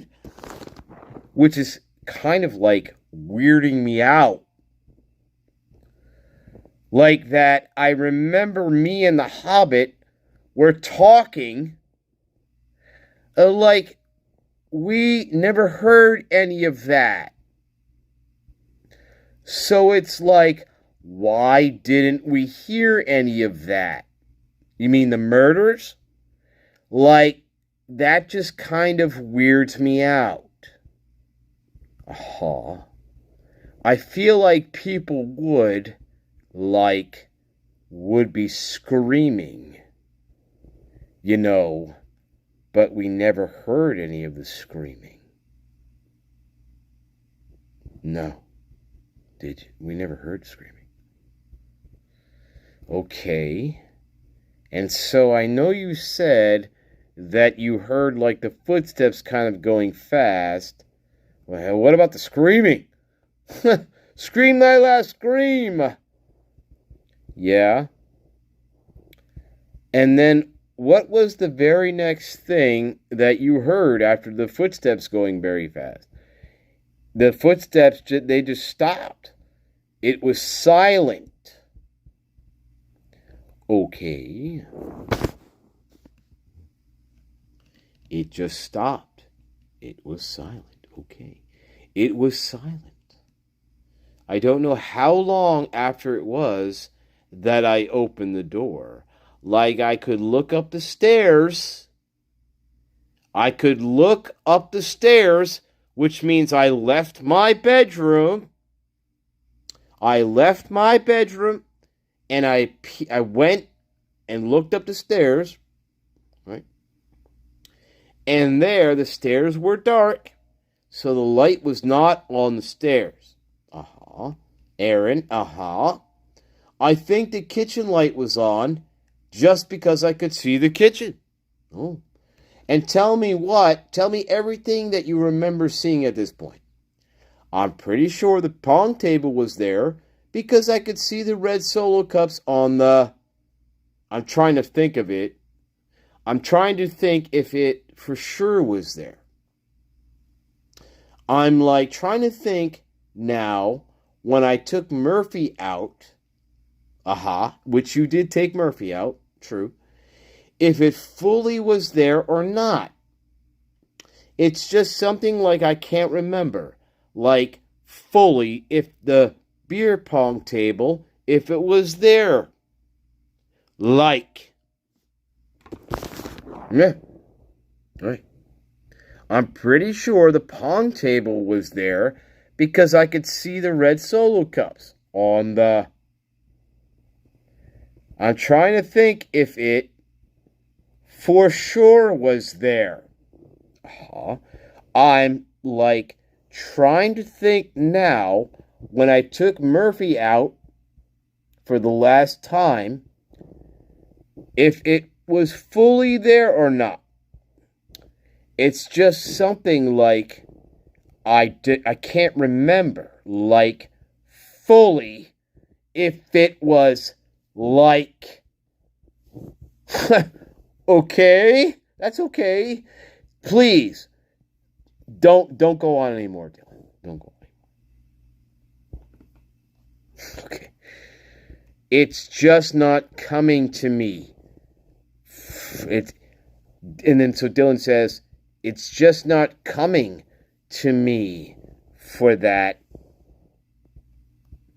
Yeah. I just remember, I could see, when you look into our kitchen, there's, this little pantry door. I could see our fridge. I could see that I could see, all the dishes on the sink because we have, or, on the table. And I looked up. I didn't see anything up the stairs. It just was dark. Yikes. I looked to the living room. I could see the bar cart, and I could see, the wall. There's, you look out my room. That's what we're doing, I guess. Here's the living room's over here, bar carts on the back wall. Over here is where the stairs are, but then there's like this wall that goes up, kind of, so I could see that wall, and that was about it. Like, I couldn't really see fully into the living room unless I was standing there, which you were. And I don't know if the beer pong table was in there or if it was in the kitchen. Right. I can't remember at all.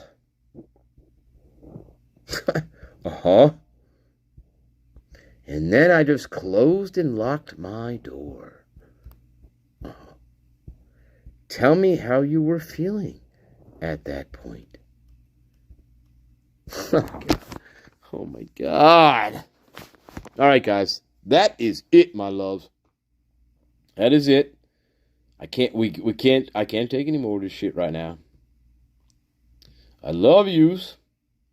Hope you like that. That was a long one, but hey. Oh my God. We definitely got into the prime. Holy balls. Yikes.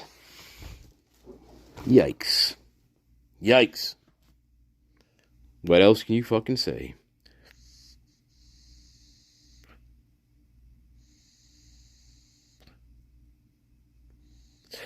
Big yikes.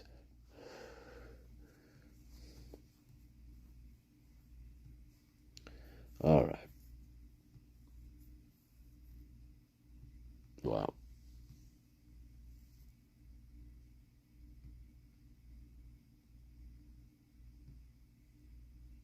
Love yous. All right, we'll pick it up soon. I love you, babies. Hey, we had a good night. Hope you are glad you're here, love. Glad you're here. It's okay. But the hour grows late. We shall go. I'll throw this on for a couple seconds.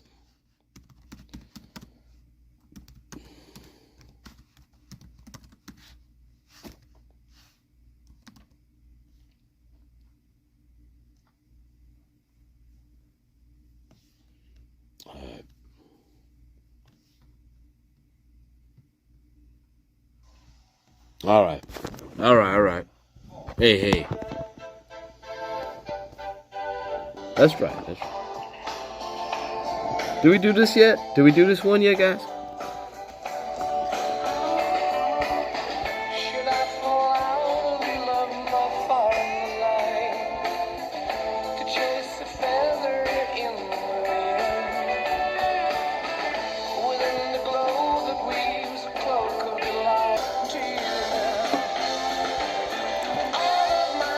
That's right.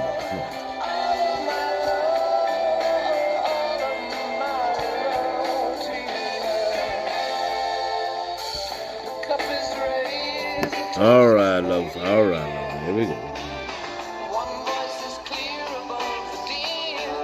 All right, love. Good night, love.